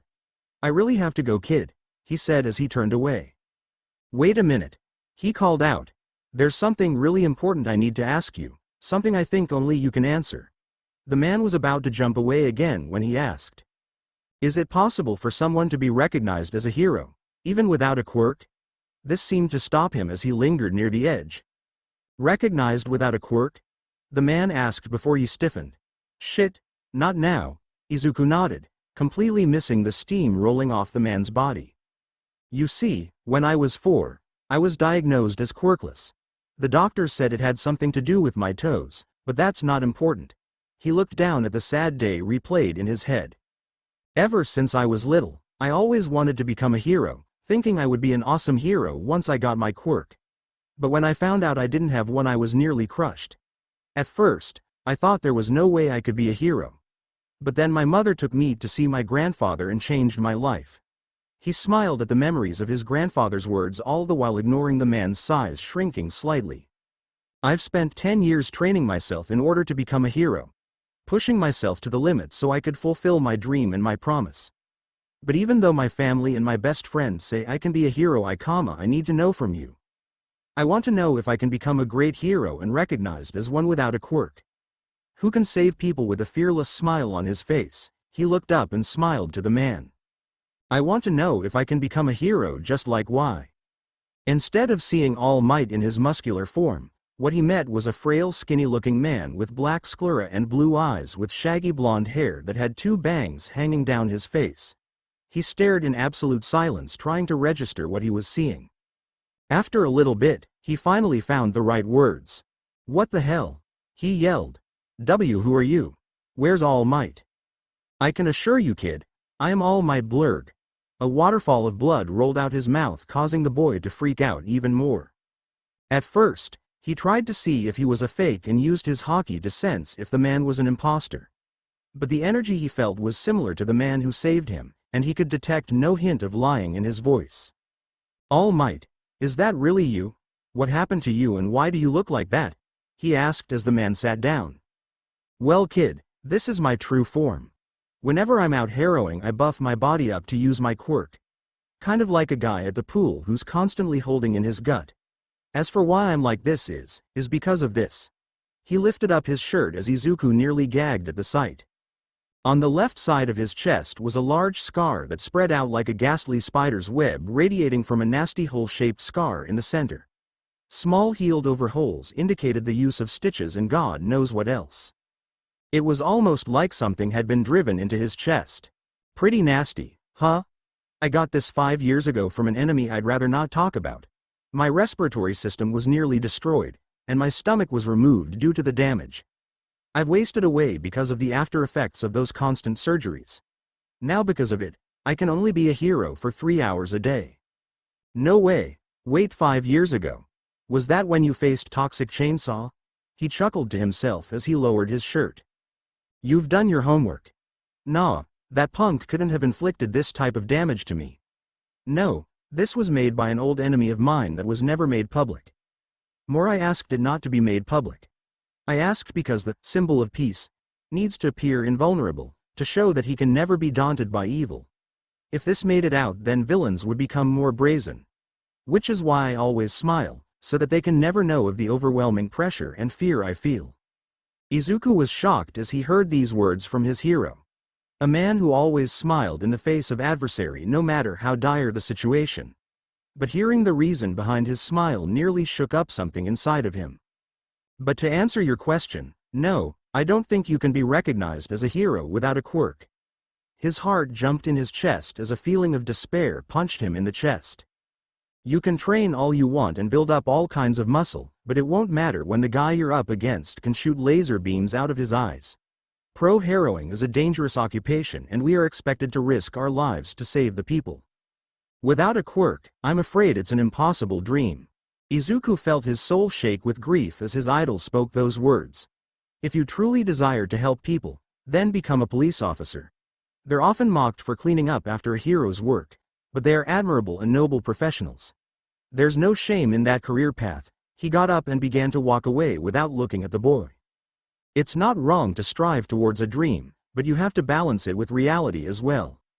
Izuku was left alone on the rooftop as he processed what his idol had just told him, which was the same thing he heard growing up from everyone else. Without a quirk, he couldn't be a hero. Today, it just stung worse. He hung his head as his fist shook. Seriously, him too? A tear forming in his eye as he tried to hold in all his emotions. but failed as the tear streaked down his face and he cried for the first time in years. Earlier Bakugo growled in annoyance as he and his 2 lackeys were following him home. His mind was still on about Deku and how he wanted to become a hero despite not having a quirk. It wasn't just that he thought it was completely stupid because the damn nerd lacked a quirk, but it was also the fact he wouldn't just give up. No matter what he said or did to the nerd, he refused to give up, even stood up to him on several occasions. He had no idea when it was that Deku started to backchat him, but it was seriously pissing him off. Stupid F**********ing Deku, who the hell does he think he is? He growled while kicking a bottle away. Weren't you a little hard on him today? One of his lackeys said as he pulled out a cigarette. Yeah, I mean you guys grew up together, didn't you? We stopped hanging out when he kept going to visit his grandfather who lives in God knows where. I don't really care, but it's his fault for messing me up. Seeing him so full of stupid dreams like when we were kids just pisses me off. He exploded the can in his hand as they flinched back. And what the hell did I tell you two about smoking around me? If I'm caught with a whiff of that stuff on me, it goes in my permanent record. He yelled to, scolding the two until he noticed the absolute terror on their faces. My, your body, a voice spoke behind him as a large sludge like being quickly surrounded him. What a powerful quirk you have, mind if I borrow it? His vision was clouded as all he knew was darkness. Back with All Might sighed, or rather Toshinori Yagi, as he made his way down the stairs. Today was not a good day. Because of that villain from before and the fanboy, he used up the rest of his 3-hour time limit. Now if there was a danger, he would have to leave it up to the other heroes. Not only that, but now someone else had discovered his secret. Mostly he was just worried that the fanboy would leak his secret online, but there were contingencies in place for that. But something told him he wouldn't do something like that. He realized that he may have been a little harsh telling the boy something like that, mostly due to his own injuries that clouded his judgment, but it was for his own good and he would get over it. Harrowing was dangerous and he had already paid the price for it. There was no point in becoming a hero if you weren't ready to put your life on the line. That's what his sensei taught him. His mind drifted back to the boy as he reminded him of himself years ago. Back when he too was quirkless and he met the person he considered his sensei. Maybe I was a bit too hard on him, but I can't let that bother me now. I got to get this guy into the police station and... He stopped to pat his pants but found the bottle was missing. His eyes winded in terror when a large explosion resonated downtown and his heart dropped into his chest. At the same time, Izuku was walking home as he replayed the words his idol had said to him. Now others would have wondered why he didn't mention his abilities in Haki. How with it he could match himself up to a villain. Well, it was because he wanted to test a professional hero's standing on a quirkless civilian joining the hero career. He wanted to see that, even without a quirk or his Haki powers, he could be seen and recognized as a hero people could count on. To save them with a fearless smile on his face. But today had just proven what he had already known. The hero society and the world itself would never recognize him as a hero because of his quirkless nature. It hurt even more when his idol and the reason for him wanting to be a hero told him the same thing. He looked at his hands and he thought about all the training he had done for the past 10 years and wondered if he had just been wasting his time. But then a small memory played in his mind, back when he and Ochako were young and she said that he was amazing even without a quirk and he felt his resolve be renewed. He slapped his cheeks and shook his head. What the hell am I thinking? So, what if even All Might thinks I can't be a hero? Big whoop. I've had to deal with that sort of crap for all my life and I didn't let it bother me, so why should it now? He slapped a hand to his chest and grinned. I shouldn't care if Kachan, the world or even All Might tell me I can't be a hero. I am going to be hero. I'm going to prove them all wrong. Even if I have to do it as a quirkless Deku for the rest of my life, because one day I'll become the Deku who can do anything. He yelled as he laughed triumphantly. Man, it's a good thing the streets are empty or that would be embarrassing. Speaking of which, where is everyone? It's 4 p.m. The train streets should be packed by now. He looked around at the deserted streets before he noticed a large gathering near the entrance of the market. He managed to peek his way through as the entire streets were set ablaze. Multiple heroes such as Death Arms, Kamui Wood, Backdraft and Mount Lady were on the scene but were having difficulty controlling the situation. Man, This must be one tough villain if the pros are having trouble, Izuku questioned as he managed to peek over and gasped when he saw the familiar sludgy shape of the sludge villain from before. That guy. What's he doing here? Did he escape from All Might or? He gasped in realization. Or was it when oh God, it's my fault he escaped? He hissed to himself, completely unaware that not that far from him all might be in a similar predicament. Shit. I used up my limit. I can't do anything. He grasped at his side where his injury was as he cursed himself. Pathetic, I'm pathetic. Why aren't the heroes doing anything? One of the citizens asked as Izuku turned to him. I hear it's because that villain is holding a middle schooler hostage. They can't get close enough without dealing damage to him. That made Izuku shudder as he couldn't imagine the type of fear that must be haunting the kid he took hostage. His eyes widened even further when he managed to see it was Bakugo as he was held in the grasp of the villain. Kachan. Such a powerful quirk. The villain roared. With this, I should be able to take on even All Might himself. He laughed as Bakugo continued to struggle against the villains, only for his explosions to do more damage to the streets. It's all my fault. If I hadn't stopped All Might this wouldn't have happened. Shit. Shit. Shit. Shit. He cursed himself as he looked upon the scene feeling largely responsible for the damage that was unfolding. But just when he thought there was nothing he could do, Bakugo looked up as for a brief moment the look in his eyes told him one thing. Help, he didn't know what happened to him then, or why he did what he did. But all that mattered was that he had to do something as he bolted from the crowd and ran towards the villain. The pro heroes and even All Might gaped in shock as the young boy ran towards the villain. Let him go, you bastard, he roared as he ran at the villain. Deku. Bakugo thought in shock while the villain cursed. That kid again. The villain instantly recognized him as his sludge-like body grabbed a few pieces of concrete. You're dead meat, kid. Take this, he yelled as he threw the piece of stone. Izuku instantly activated his Haki as he dodged and weaved his way past the boulders. His body sensing the paths they would follow and moving out of the way in an almost expert-like manner. What the hell? Was the general thought of everyone as Izuku drew closer to the villain. How did he? All Might thought as he drew closer. The sludge villain growled as he managed to bring one of Bakugo's arms up and fling his explosion at the boy. Eat this! He yelled as a large explosion rocketed towards him, the blast just clipping the right side of Izuku's arm as the sleeve of his school jacket burned away. But when the flames dissipated, his arm was perfectly fine as not even a single burn was present on his pale skin. What the hell? He roared as All Might gasped in shock. Izuku pulled back his arm as he ran towards the villain, his training kicking into overdrive as he focused his Haki into his right arm. What happened next shocked the number one hero and Bakugo as his arm was coated in a strange black metallic substance. What the heck? I thought he said he was quirkless. All Might thought as the boy ran and flung his fist to strike the villain. Kid, no. Physically attacks won't work on him, Death Arms yelled as the villain grinned. You seriously going to try and hit me, fat chance? My body is made of liquid, dumbass. Nothing you do is going to GEF you. The moment his fist impacted on the villain's body, his eyes nearly popped out of his head as Izuku's Haki-coated fist struck his liquid form right between his eyes as his body was thrown backwards. Yelled all the heroes and citizens as even All Might himself gaped in shock and their eyes nearly popped out of their heads. What the hell? How the F*** did that hurt me? The villain yelled as Izuku grinned and grabbed the shirt of Bakugo. That was the power of my fighting spirit, something not even your villainous body can withstand. He yelled, adrenaline rushing through his body as his confidence had skyrocketed.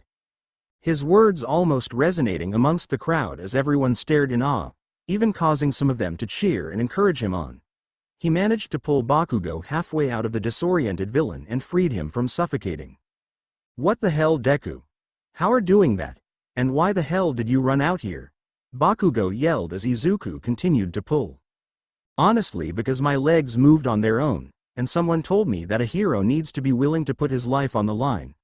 All Might flinched at the memory as Izuku looked up and smiled as the next words he said resonated to the hearts of many. Besides, you looked like you needed help.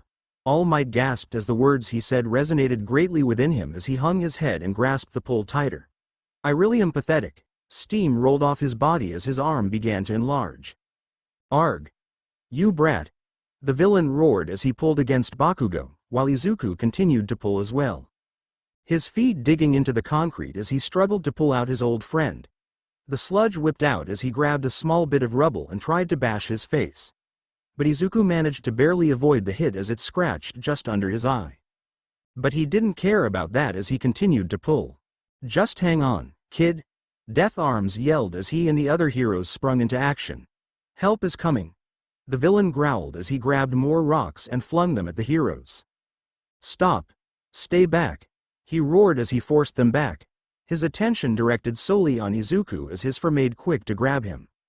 I'll finish you off for good this time. He roared as Izuku cursed and made ready to sacrifice himself to save Bakugo. But just as the liquid made to grab him, a large figure stood in his path and blocked the attack as the crowd and villain gasped in shock. All Might!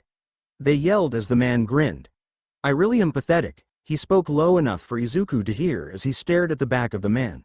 I told you what it takes to be a hero, yet I didn't practice what I preached. Blood spluttered from his mouth as he quickly pulled the two boys away from the villain. A pro hero should always be ready to risk his life.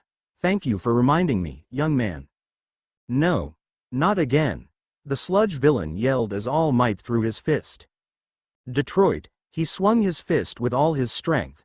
Smash! A powerful shockwave, much larger than the last one, blasted the villain to pieces and doused all the flames in the area. Everyone else had to brace themselves as the shockwave slammed against them. No one moved an inch as they all just stared in awe at the spectacle, until a small drop of water slashed down, followed by a downpour of water. Holy crap, Izuku muttered as he looked at the man. He changed the weather. With one punch. The crowd cheered as All Might stood victorious over the defeated villain. The crowd cheering his name as he stood before them. But while everyone was focused on him, they never realized the man had his gaze set on the green-haired boy and the metallic surface that covered his arm. Afterwards, the heroes gathered up the remains of the villain and started cleaning up the mess. Izuku got scolded by the heroes, mostly due to the fact that he was a civilian and he ran into an ongoing hero work when he wasn't supposed to, while Bakugo was praised for his bravery for holding out as long as he did. Officially, they had to scold him so that others wouldn't get the same idea. That was very irresponsible of you. A civilian should never get involved in a hero's work. You could have been killed. Death Arms scolded Izuku as a medic finished patching the scratch under his eye and inspecting his arm, saying that he was lucky it wouldn't scar and was surprised that there were no burns on his arm. But the boy held his head down as they scolded him. That being said, he spoke as he made sure no one was looking. And officially, I have to say that was some pretty good moves back there, kid. If you hadn't managed to hit that guy, that boy may have ended up dead. Thank you. Maybe when you graduate and become a pro you can come and work for me. That quirk of yours is pretty handy. Izuku shook his head much to his surprise. Thanks, but I don't have a quirk, so I doubt that can happen. He stood up as the man looked shocked. Not a quirk, then what was? Hey wait, he called out as the boy continued to walk away. Before he could go after him, the media surrounded him as they questioned him about the boy who rushed in, never realizing that he had already disappeared. Later, close to Izuku's home, Izuku continued to walk home as he thought about what had just happened today. He met his idol, got into a fight with a villain and used his training to save the life of the one kid who had bullied him for most of his life. He still didn't know why he did that, why he just suddenly ran out into the battlefield with barely an idea. But something inside him told him it was the right thing to do and was just glad that everyone was okay and that he saved Bakugo. Deku, oh boy, he turned to see a clearly pissed of Bakugo as he marched up and grabbed his school jacket. ****ing jerk. What the hell was that back there? How the hell did you manage to hit that guy when I couldn't? And what the hell was up with your arm? He yelled into his face as he gestured to his sleeveless arm that was wrapped in bandages, just in case. Bakugo looked furious as he glared into Izuku's eyes. You've been lying to me about being quirkless, haven't you? Did you actually have a quirk this whole time and was just pretending to be useless all these years to make me look bad? Why the hell didn't you use it till now? Explain, ****ing nerd. He yelled, hoping to intimidate the boy into revealing his secret. But Izuku merely stared as he grabbed his wrist and slowly removed it from his jacket, much to his surprise. I've never lied about being quirkless. In fact, I still don't even have quirk. What you saw was the result of my training and hard work, he explained as he glared at the boy. I've spent 10 long and grueling years to be able to do what you saw today so that I could become a hero like I dreamed to be. And the reason I never used it till now is, unlike you, I don't need to show off my power to make me feel better about myself. I promised I would never use them to hurt others. Instead, I would use them to protect people, like a real hero. Bakugo flinched as he glared at him. So, you can be angry with me all you want, but I'm still going to become a hero. Whether you like it or not, Bakugo glared before he tightened his fist and stomped off. Fine. Keep lying. I don't give a shit. That shitty quirk of yours is no match for mine. And for the record, I had everything under control, so don't get all high and mighty. I'm still going to kick your ass, ***ing Deku. He yelled as he stormed away. Such a tough guy persona, he sighed before he called out over his shoulder. He's gone. You can come out now. Just like that, All Might dashed onto the scene. I am here. Just as you predicted, he proclaimed as he looked to the boy. Interesting sensory abilities, young man. I could have sworn I hid better. After all, I am All Might cough. He poofed back to his normal form as Izuku didn't flinch like last time. You all right? Yeah, sorry about that. But anyway, that was some pretty interesting abilities you showed back there. What was that anyway? I thought you said you were quirkless. Did you lie to me or something? He asked with a small amount of accusation in his voice as Izuku shook his head. I didn't lie to you. My abilities just aren't quirk-related. It's a fighting style my grandfather taught me when I was 4 years old. He calls it Haki. Haki? He mouthed the word as Izuku nodded. Yeah, it uses my fighting spirit to coat my attacks in my spirit. I guess you could say, and utilize it as a weapon. With it, my body is physically stronger. My senses become sharper, allowing me to predict my enemy's attacks, and I am able to use it to physically harm another individual by attacking their spirit with my own. It's especially effective against those with intangible or unstable bodies, he explained. Is that how you were able to harm that sludge guy and dodge his attacks? He nodded. But if you could harm him, then why did I have to rescue you back then? He asked as Izuku looked away bashfully. Well, the thing about Haki is if I'm not concentrating, I can't predict another's attacks or if they're just random acts with no thought. Also, he was cutting off my airflow, which is a necessary key to controlling it. No air, no techniques. All Might nodded. But if you had these powers, then why didn't you tell me? My answer to your earlier question would have been different. Why keep it a secret? Izuku sighed as he looked at his bandaged hand. That's exactly the reason why. I wanted to know if I could be seen as a hero even if I never had my Haki or a quirk. I wanted to know, from you, if there was even a slight possibility that I could be a hero without one. It was a test to see how you would respond, and you said the same thing as everyone else in my life, every time. He looked sadly as All Might hung his head when he realized the kid's reasoning, and he felt ashamed. Kid, but you know what I realized? All Might blinked as Izuku shook his head. I realized that I shouldn't care what anyone thinks. If everyone just did as they were told, then some of the greatest people on Earth wouldn't have been recognized for his or her great achievements. I decided that if everyone thinks I can't be a hero, then I'll just have to prove them wrong and become one without a quirk. He looked up as determination shone in his eyes. I will always respect you, All Might, more so knowing that you continue being a hero despite your injury and limits. It's something I find truly inspiring, but I'm going to prove you wrong. I'm going to become a hero even if I have to go up against the whole world to do it. He pointed a finger to the sky. Because I made a promise to myself, and a dear friend of mine years ago, that I will become a hero. Because my name is Izuku Midoriya and one day it will be the Deku who can do anything. He proclaimed as All Might listened to his every word and felt something stir within him and grinned. He's the one. Izuku blushed a little before bowing.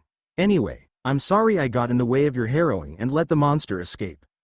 I promise it will never happen again and I hope to see you again one day in the future. Goodbye. He started to turn around. Wait, kid. He called out as the boy stopped. There is a reason I came looking for you. Both to thank you, revise something I said earlier and offer you a proposal. He looked confused as All Might stared into his eyes. If you hadn't jumped into action, if you hadn't told me your life story, I would have just been another bystander on the street and that Bakugo kid would have been done for. Then all my words would have been empty and insincere. Thank you, for reminding me what it means to be a hero. Izuku stared in awe before shaking his head. No, you don't have to apologize. Like I said, it was my fault he got away. All I really did was get in your way. No, to be truthful, out of everyone there you were the bravest of us all. You acted when no one else could and saved the life of that young boy. Truly, you spurred me into action. Izuku stared in awe as the man grinned to him. Do you want to know something about the greatest heroes that existed? They showed signs of greatness because they all claimed that in times of turmoil, their bodies just moved on their own. Which is what I'm guessing happened to you, right? He felt his heartbeat in his chest as he nodded. I thought so, kid. I wanted to let you know. His heart beat faster as he felt tears forming in his eyes. That you can be a hero. At that moment Izuku felt something insanely similar to what he felt with his grandfather and Ochako years ago, a feeling that he still couldn't describe but cherished because it gave him hope. If he could describe it in one word, it would be happy. Happy that even his idol thought he could be a hero. Thank you, All Might. You have no idea how much that means to. Which is why I want you to inherit my quirk. A beat of silence drowned the small street as he stared into the utmost serious face of his hero and attempted to process the words that he said. He blinked, he cleared his ear and even shook his head to check if he heard him wrong. He was even going to ask him to explain what he meant using careful and comprehensive words, but his only response was, "Wait, what?" Izuku stared in confusion as he stood before the number one hero, All Might, the symbol of peace. The man who was renowned for single-handedly bringing the crime rate in Japan down massively, becoming a deterrent on crime itself whenever he appeared. His actions had earned himself the title of Symbol of Peace. Not only that, but a few hours ago he was saved by the legendary hero himself and even assisted him in the battle of the sludge villain. The man then went on to tell him, after initially telling he couldn't, that he could, in fact, be a hero because of his bravery. It was something like this that Izuku should be focusing on, however. You want me to what? He stared in shock as the man nodded his head. I want you to inherit my quirk. What part of that didn't you understand? Oh, I don't know, maybe the whole inheriting thing. What kind of a question is that? Inherit your quirk. Do you have any idea how insane that sounds? Why, you can't just give a quirk away like a present or a pair of socks. They're supposed to be individual powers that are unique to a single person. Sure, there are cases of the same quirks being passed down genetically, although with a few differences, but you're talking about actually giving me your quirk. And as far as I know, we are not related, although that would be totally awesome being related to you. And not in a weird way, and it's impossible because I know who my father is. But then again, I haven't seen him in 10 years and blah, blah, blah, blah. Asterisk, he trailed off into a mutter as All Might just stared perplexed. Kid? I think you're overthinking this whole thing. He didn't hear him as he sighed. Knock it off already. That finally snapped him out of it as All Might sighed. Look, there are a lot of things I keep to my chest. But this is something I'm not lying about. A lot of the time the media tries to guess what my power is, thinking I have super strength or power boost. But I manage to avoid those questions and keep my quirk a secret. He looked up to the sky as his hand stretched to the sky. Because it would do no good if they discovered that the number one hero was born quirkless. Izuku gasped and stared at the man. You were quirkless too? He nodded. Yeah, since you told me the truth of your power and because of what I said before, I feel like I owe you the truth. Yes, I too was born quirkless. Until I met someone that changed my life around. She gave me this power in order to save the lives of the innocent and protect this fragile world. It is the ability to transfer this quirk to another individual. He held out his hand as it almost seemed to shine.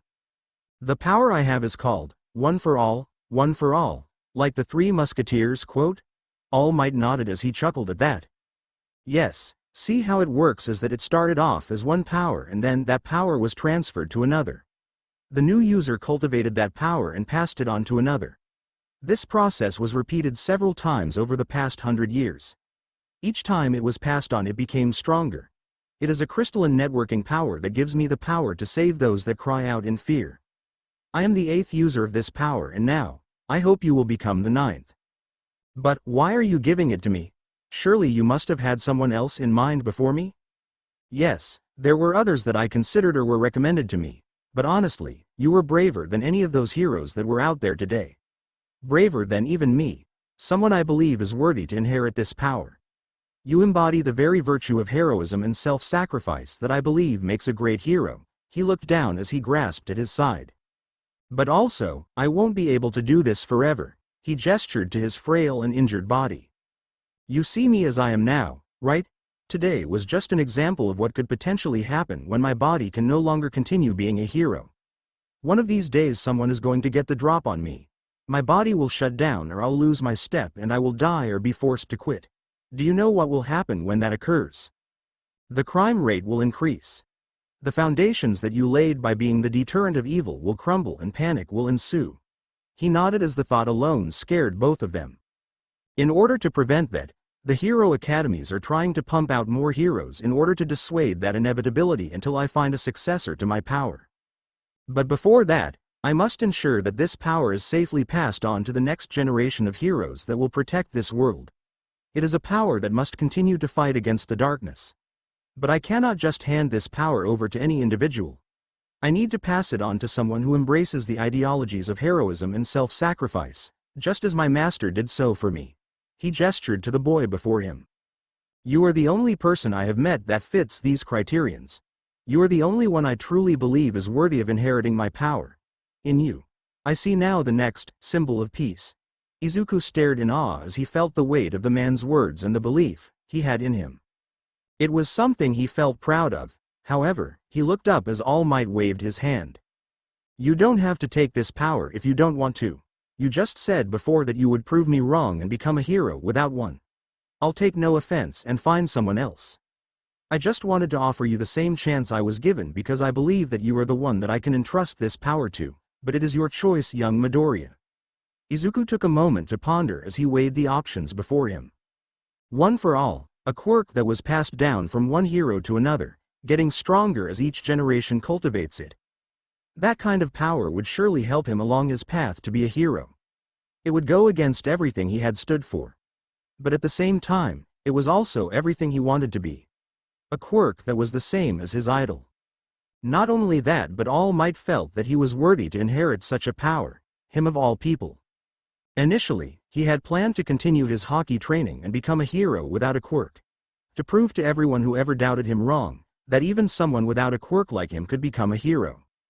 But on the other hand, he also considered what All Might had told him and what would happen if he was no longer around and how he was deemed worthy of becoming the next symbol of peace. There were no doubts that there would be many risks and problems that would come from inheriting this type of power. Villains that wanted his head, disasters he would be expected to avert, and lives that would be depending on him to save them with a smile. It was everything that he wanted to be a hero, and he doubted, for a moment, that he wouldn't be able to live up to such an expectation.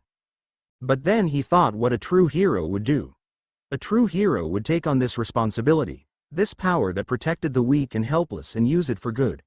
To ease the burden of the man that had done so much for the world without complaint and reassured him that he would carry on his legacy and protect the order he created.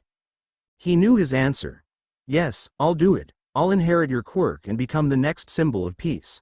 All Might smiled. Thank you, young man. Meanwhile, Mie Prefecture, Uraraka residence.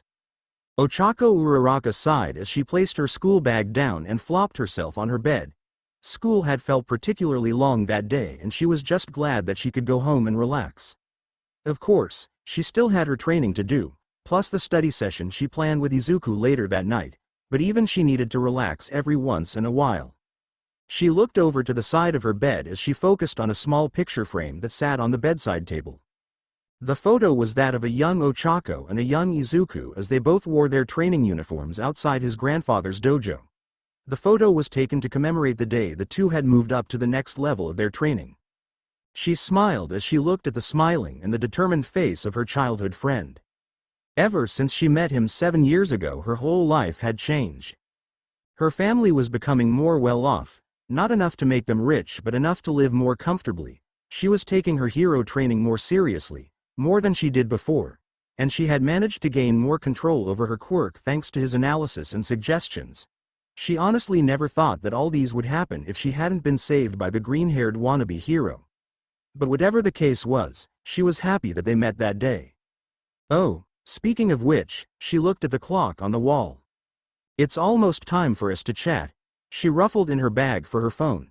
Strange, normally he would have called me first. Must have got caught up watching a hero's work again. That otaku.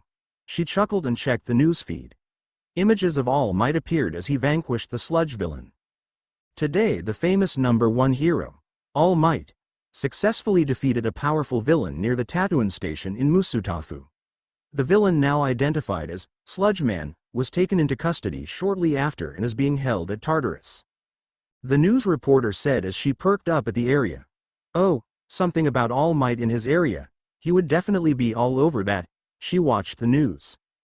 Several heroes were already in combat with the villain when he had taken a local middle schooler as a hostage, identified as Katsuki Bakugo, who possessed a powerful explosive-based quirk. The explosive fire and hostage situation made it difficult for the heroes to intervene. Explosive? That sounds like the boy Deku was talking about. Kachan? She thought to herself as she watched the news. For a time, it seemed that the heroes couldn't do anything until a bystander rushed out onto the scene. Bystander? She had a bad feeling in her stomach as she watched the news. Another local middle schooler apparently rushed onto the scene, despite the warnings of the pro-heroes. The images then showed a green-haired boy rushing past the crowd as Ochako's eyes widened in shock. Deku-kun? She screeched as she watched him run. The middle schooler, now identified as fellow middle schooler Izuku Midoriya, rushed onto the scene and managed to physically harm the villain with an unidentified quirk. His actions were apparently enough to stop the hostage from choking until All Might saved the day. The official statements from the heroes at the scene have advised civilians not to interfere in ongoing hero work. But public opinion, however, praises the boy for his quick actions and note his promising career as a potential pro-hero. Ochako stared at the screen as the footage showed the boy rushing into the heat of the battle and accessing his Haki. His attacks physically harming the villain as he pulled the boy halfway out and speaking his inspiring words. On the one hand, Ochako felt an immense amount of both fear and pride for the boy as he rescued the teen. His actions and his words filling her with hope and pride that he would become a great hero like she knew he could be. She even felt proud when she knew that the boy he rescued was the same one that had given him the derogatory name until she changed it for him. It showed his true character and hero's heart. But on the other hand, back in Musutafu, Izuku had just accepted All Might's offer as the man nodded to his successor. All right, tomorrow is a Thursday and no doubt you will have school tomorrow. Give me a couple of days and by then I'll have sorted out a plan for you to inherit. A phone call is here, a phone call is here. Both stopped as they instantly reached for their phones. Both took a blinking look as Izuku embarrassingly held up his phone. Sorry, it's mine, he said as the man chuckled at the ringtone he chose. Even though it was the same one he had. Ura-chan. He sounded surprised as he looked at the ID. Ura-chan. A childhood friend of mine. Her name's Ochako Uraraka, but I just call her Ura-chan for short. Sorry, this will only take a minute, he explained as All Might nodded, and he answered, Hello? Deku-kun. Both men flinched at the loud voice that sprung out of the speakers as the physical word of Deku went straight through his ears, while All Might clutched his heart and sputtered blood out of his mouth. Shit. Why are these kids trying to give me a heart attack? Deku-kun. I just saw you on the news. Are you okay? Did you get hurt? Are you hurt? What the heck happened over there? His ears still rung as the desperate sound of his childhood friend's concern continued to roll out of the speaker. She's sounds concerned. All Might jested while cleaning his ear as Izuku nodded. You have no idea, he muttered before bringing his attention back to the phone. Ura-chan. Yes, I'm okay. I was just on my way home when I got caught up in the incident, nothing major and nothing I couldn't handle. Are you sure? Yes, I am perfectly fine. I'm just on my way home now. On the other end he could feel her narrow her eyes. So, you didn't get hurt, not a single scratch? He flinched when his fingers brushed against the bandage under his eye and the ones placed on his arm as a precaution. Izuku, She stressed his name out as he doubly flinched at this. Oh, she called me Izuku, not Deku. She only calls me that when I've messed up.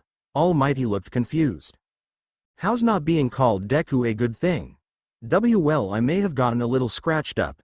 But I am completely fine. Nothing major, and I had my Haki up. I was perfectly fine. Trust me. He tried to reassure her. But why did you run in like that? I know that he was one of your classmates, but why did you just rush in? What were you thinking?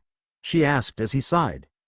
It's because it was my fault the villain was there in the first place. I got in the way of a hero's work and the villain escaped. And when I saw that Kachan was taken hostage, my body moved before I could think because it knew I had to do something to make it right. I knew it was risky and I knew that I should have just waited for another hero, but someone told me that a hero has to be willing to put his life on the line to save others. If I couldn't do that, then I would have no right to try and be a hero. I'm sorry I made you worry. All Might smiled slightly behind him as he knew that this boy was the right choice to become his successor and inheritor of One for All. On the other end, Ochako sighed as she too had a small smile. It's okay, I should have known you'd do something like that. It's just a part of who you are, Deku-kun. He sighed in relief when she called him that. But that doesn't mean you can keep doing that kind of stuff. He flinched when her voice gained an annoyed and commanding tone.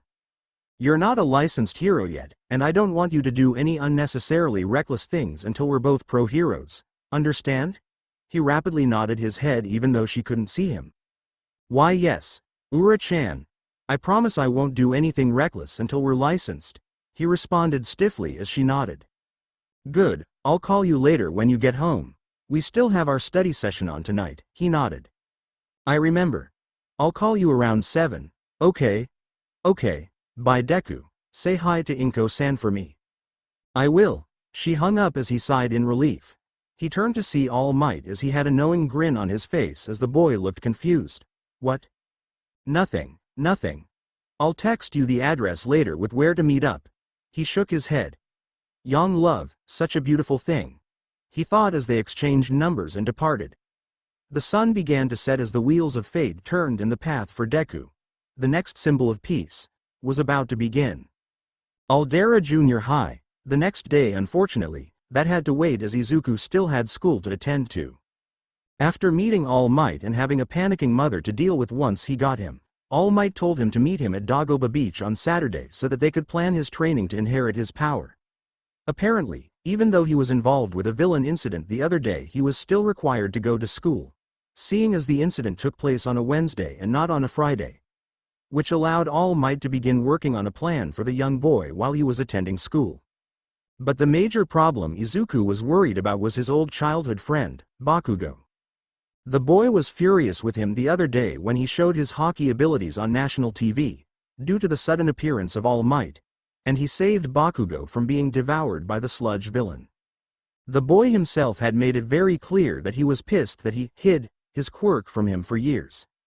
He feverishly believed that Deku had been hiding his quirk to make him look bad and steal his spotlight when that wasn't the case at all. He was worried what the boy in question would do once he saw him again, afraid he may even try to pick a fight with him to prove whose quirk was the best. "Aw man, I'm really not looking forward to this," Izuku beeped as he walked into the school. He instantly spotted Bakugo as the boy walked up behind him, steeling himself for whatever he was going to say. But to his surprise, the boy just ignored him and stormed his way towards the classroom, which left Izuku in a state of confusion. That was unexpected. Brushing off the strange behavior from Bakugo, Izuku made his way to his class as he wondered what sort of plan All Might had for transferring his quirk. His mind still not able to fully process how it was even possible for a quirk to be transferred in the first place, but he digressed. At least he wasn't going to cause a scene at school, so there was a positive. The last thing I need is Kachan causing a scene. I could just have imagined how it would have gone. A scenario played in his head as the angry boy ran at him with explosions in his hands, doing massive damage to the school while crying out, "Deku! You are a ***ing liar. I'm going to kill you," which would then lead to massive property damage, followed by a lawsuit from the school that would put both their families into large amounts of debt and their hero careers in jeopardy. He would have to move out into the streets where he would have to sell his body just to get. You know what, I think All Might is right, I overthink things too much. He entered the classroom, sighed and placed his bag on the hook of his desk. As he sat in class, he noticed something odd, small whispers around him and curious glance coming from the other classmates. Normally this wouldn't bother him as he was used to being ignored by them. But this time they seemed to be actively directed at him. What the hell? He thought to himself as he noticed some of the guys in his class looking at him differently, while the girls seemed to glance, blush and then turn away from him. Okay, that's not normal, well, for this school at least. Class went on as Izuku tried to concentrate on studying, but he kept feeling eyes on the back of his head as he would notice one of the students look at him but turned away when he looked back. It was the strangest thing. Whenever a question was asked, he was the first one the teacher pointed to, and when he answered correctly, he was praised. When he had to take some paper to the teacher's office, some of the other students offered to help. Hell, even some of the other teachers even commented on him positively when he passed down the hall. It was around lunchtime when Izuku finally managed to figure out what was going on when he was sitting by himself. Excuse me? He looked up to see some of the girls from his class, the ones that usually avoided him like the plague, as they seemed to be smiling rather strangely at him. Can we sit with you? A girl with she asked as he raised an eyebrow. What? Can we sit with you? She giggled. You're from the same class as us after all. The girl with horns growing out of her head said as she stood with the others. I think it would be awesome if we all sat together. But you guys never wanted to sit next to me before, like ever. What brought this on? He asked as they seemed to blush and stare at his right arm. Well, because, she never got to finish when one of the other students, a large guy with a flat top hairstyle, bulked up and slammed his hand on the lunchroom table, nearly cracking the whole thing with his brute strength. Luckily Izuku managed to save his food before it was crushed. Now he could have easily avoided him, but honestly, he needed to know what the hell was going on. Hey, Midoriya. What the hell? You think you are top shit now because of yesterday? His large arms tightening the table as Izuku looked passively at the boy. Yesterday? With the slime guy? What does that have to do with anything? He asked as this seemed to piss him off more. That's it, I'm going to. Mr. Kato. They turned to see a teacher as he stood in front of them. You wouldn't happen to be picking on one of your fellow classmates now, or using your quirk during school hours, would you? He asked as he glared at the boy. The boy flinched as he put the boy back down. No sir, we're just discussing things, that's all, he said before he turned around and left with his posse. I'm terribly sorry about that, young man. Rest assured that student won't be bothering you again, the teacher said as he smiled at Izuku. This creeped him out as he had known this teacher for a long time and was perplexed on why he would bother to help him now when he never had on the past. Thank you. It's no problem. My student's safety is one of my top priorities after all, especially one that has such a promising hero career. He wrings his hands together and smiled. I must admit though it was a shock to see one of my own students being involved with that villain incident the other day. But I was even more surprised that you possess such a powerful quirk. It truly was amazing. So that's what it was. He realized now that's why everyone around him was treating him differently. Everyone had seen the incident last night on the news and how he managed to injure the villain. They had made the mistake in thinking that his armament Haki was his own quirk. Now because of it, they were treating him like he was one of them. Like the past 10 years of bullying and isolation were nothing but a little mistake that could be swept under the rug. It honestly made him sick to his stomach. He got up from the table, ignoring the man, as he decided to go eat somewhere else. The teacher tried to call out to him, but by the time he turned around the corner, he was already gone. Rooftop Izuku sat on the roof of the school as he looked up to all the passing clouds above him. His mind wandering back to the last 10 years of his life and how just one day had seemed to change that. In the past, he had been ignored, bullied and rejected from all forms of social interaction. He didn't mind so long as he had his training and his best friend that saw him as he truly was. So why did he hate it that everyone was treating him differently? He sighed as he looked up at the clouds that passed him by. The teacher's words still buzzing in his brain as he wondered what it would be like when he inherited All Might's quirk. How would people treat him when he actually did have a quirk? Would it be like it was with everyone being nice to him, or would it be just like before he revealed his Haki abilities and he'd be the loser of the group? He honestly didn't know. A soft buzzing caught his attention as he pulled out his phone and found a text from Ochako. Ura-chan. Hey Deku. How are you, Deku? I'm fine, everyone is treating me weirdly here. Ura-chan. Weird how? Deku. Just different. People think I have a quirk now because of yesterday and are treating me different. I don't know how to respond. Ura-chan. Well, I don't think you should worry about what they think. Remember Sensei's lessons. Don't care what other people think. Just be the beast that you can be. Ura-chan. Best asterisk that you can be. Because one day they will know the real you. The Deku who can do anything. He smiled softly at the encouraging words from his childhood friend as he felt his mood lighten from her words alone. He was so glad that he had a friend like her and that she knew just what to say to make him feel better. Ura-chan. School is SOOO, boring without you. I really wish we went to the same school, but only 10 more months until UA and you better be in there. Deku. You bet, we promised after all. Ura-chan. Ura-chan. Oh, by the way. Your grandpa said he was coming up to visit in a couple weeks and said I could come too. My parents said it was okay and let me go so I could find a place to live when I get into UA. Isn't that great? Deku. Absolutely, can't wait. She left the message as he closed his phone, happy that the universe decided to lighten the mood with his best friend's encouragement and glad that he could talk to her about anything. That made him pause as he thought about All Might and One for All and the secret he would no doubt have to keep from everyone, especially her, and for some reason. He didn't like that. Aw man, I didn't think about that. Shit. He cursed as he looked up again at the clouds and wondered what he should do. The following Saturday, Dagoba Municipal Beach. Dagoba Municipal Beach was once a beautiful and lush beach that was the pride of the small area. However, due to the currents that picked up rapid amounts of trash from the coastline, it soon became a large junkyard, where illegal dumping became regular. This was the location that All Might had texted him as he waited for the man in the parking lot. But as he waited, his mind was still on the secret he would have to keep from his best friend and knew he had to talk to All Might about it. Ah, there you are, young Midoriya, glad to see you early. He turned to see the skinny version of his idol as he waved in his overly large coat. Well, you told me to be here by 5 a.m. So, I decided to get here a little early. I'm guessing my training has something to do with the garbage here? He asked as he nodded and turned to the rubbish. Correct. The reason I brought you here was so that we can begin training your body to withstand the power of One for All. Train my body, withstand? What do you mean by that? He asked as All Might held up a finger. You see, One for All is unlike any quirk known to mankind. It is a culmination and crystallization of 8 other people that have used and added onto this power for generations. A normal body that suddenly inherited this kind of power won't be able to handle the strain. A mental image appeared to him as a silhouette of Izuku's body was ripped apart. An untrained body would be ripped apart and your limbs would more than likely explode off your body.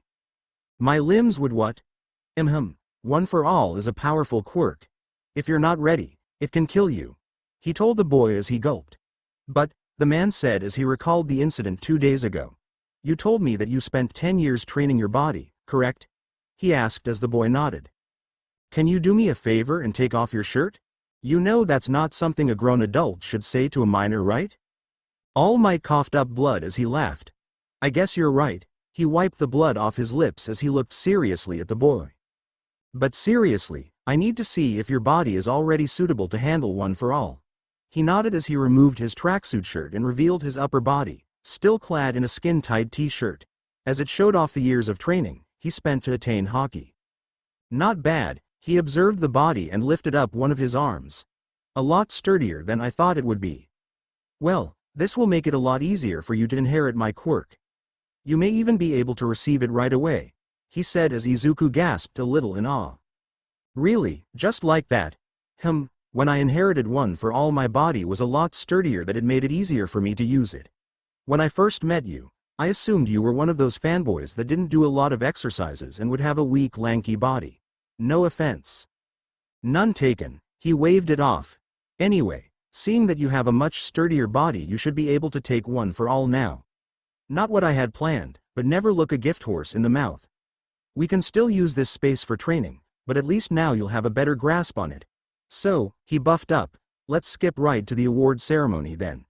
He reached for one of his hairs when Izuku raised a hand. Wait a minute. He stopped as he looked at the boy. There's something that's been bugging me. You said you could give me your quirk, but you never really explained how that works or what will happen to you. You said that 7 other people have had this power, but if that's the case, then where are they now and what happened to them? What will happen to you when you give me your power? What are you hiding? He asked as All Might stiffened a little. To be truthful, he hadn't expected the boy to question the transfer process of One for All, or what it would mean for him, and he dreaded telling him the origin of it as he didn't want to let the boy know of him, not yet anyway. But from what he could guess, the boy wasn't going to let it go so easily as reporters trying to figure out his powers. He seemed too determined to just let it slide, not to mention it wouldn't do the kid good to hide stuff from him. The least he could do was tell him what would happen afterwards. He sighed before shifting back to his skinny form. Well, for one thing, the previous users are all dead, and it had nothing to do with the transfer, I can assure you. But the normal process of transferring this quirk is that the previous user will begin to lose One for All. Which means when I give this to you, I will begin to lose my power, and I will no longer be able to be a hero. Izuku gasped at this as he stared at the man. He couldn't believe what he just heard. All Might, giving him his powers, would effectively end his career. He would be directly responsible for the end of the greatest hero this world would ever know. He would be the one that ended the era of All Might. Why, you've got to be kidding me. You're going to lose your powers if you give me your quirk. Why the hell would you try to keep this from me? How the hell could you expect me to be okay with this? I can't accept your power knowing that. All Might shook his head as he pointed at the boy.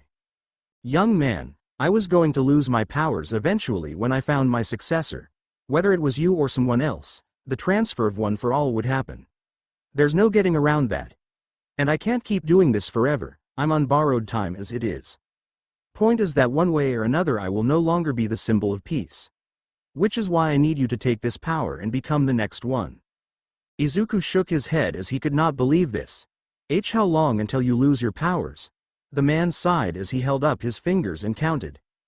If I'm careful and not overexert myself, I could last maybe a year, 2 if I'm lucky. But when I give this to you, my powers will begin to dip daily. Knowing that you have a stronger body means that it will start to drop soon. But at least this way you'll be able to master it more before you get into UA, that is the school you're applying for, right? Despite this, he nodded. Well, UA is not the easiest school to get into, and you'll be going up against those that have had years of practice with their quirks. Your abilities may give you an edge, but when it comes to One for All, you'll need all the advantage you can get. Izuku shook his head as he gripped his fist. But, I can't do that. Knowing that you'll lose your powers, I can't be responsible for your end. I can't. The pro hero looked at the boy before he placed a hand on his shoulder. Young Midoriya, do not feel bad about this. One or another, this was always going to happen. At least I know that I'll be giving my quirk to a truly worthy successor. You've already shown me your heroic heart, and your utter determination. I know you'll be able to do this. Izuku listened as he shook his head and looked out onto the ocean. The large piles of garbage blocking the rising sun as it began to peek over the edges of the pile. He looked down at his hand as he processed everything he was told and gripped it tight. All Might, he said as he turned to the man. I will take your power, but can we at least hold it off for a bit? Just until I feel like I'm ready to take this power from you. I don't want to be the reason you can't be a hero anymore. To do that would not be very heroic of me. I'm sorry. A tear fell down his face as he felt he was disappointing the man who only looked at the boy and smiled. Okay. I can see that this was a lot for you to process and I apologize. I shouldn't have been so hasty giving you my powers. So, we'll make a deal. We'll hold off giving you One for All, but only for 6 months. I at least want you to have a firmer grasp of it before the UA entrance exam. He wiped the tear from his face as he pointed. Make it 7, he chuckled a little at this. Deal. They both shook their hands as the man coughed. Well then, seeing as you won't be taking in my powers just yet and factoring in your body, I'll have to edit my plans for you. Plans? The man smirked as he bulked up and pulled out a sheet of paper. This, my aim to pass. American Dream Plan. He slapped the paper as he read over the plan. Whoa, you really planned everything, even when I sleep. I'm not going to lie to you, boy. This plan is not for the faint of heart. It will be grueling and... This doesn't seem too hard. Yeah, I think this can work? All Might blinked as he stared at the boy. Huh? What do you mean this isn't hard? Izuku smiled as he shook his head. Sorry, I didn't mean to insult your work, but this kind of stuff I did when I was a kid. My grandfather used to put me through all kinds of training in order to get me to awaken my Haki. Back when I was 5, he once threw me down a bottomless ravine and ordered me to climb back up. A small Izuku could be seen screaming as he fell down the ravine. And then there was that time he threw me into the forest for a whole night to see if I could survive. A small Izuku was thrown into the forest screaming as angry eyes glared from the darkness. And that one time he tied balloons around me and sent me into the sky until I thought of a way to get back down. Once again, a screaming child Izuku could be seen floating up into the air as several balloons were tied around his waist. But honestly, it wasn't that bad. It definitely helped me get stronger and allowed me to think of new and inventive ways to survive. Honestly, the stuff you wanted me to do seems like a walk in the park compared to that. He laughed with a bright smile. All Might just looked on in shock as he stared at the boy like he grew a second head. Kid, any one of those situations could be misinterpreted as child abuse, he thought as he stared at the boy. Anyway, sounds like I need to edit this plan and come up with a new one, factoring in both your abilities and your body. But the main point is for you to clean this beach. He gestured to the large piles before he grabbed the top of a fridge. Think of it as the starting point for your career as a hero, by helping the community. Back in the day, heroes used to do things like this before it all became about popularity and fame. This will remind you about the roots of hero work and why it must never be forgotten. He smashed the fridge flat as the sun shone behind him. Izuku stared in awe before he nodded and slammed his fists together as one arm was coated in Haki. All right, let's do it, sensei. He proclaimed as the man nodded and they began to train and prepare for the day that Izuku would inherit One for All and start his path on becoming the next symbol of peace. However, he knew that eventually, he would have to talk to the man about his best friend and the secret he had to share with her. He just hoped he would understand. To be continued. I hope you enjoyed this story. Also remember to subscribe and like this video. See you in the next video.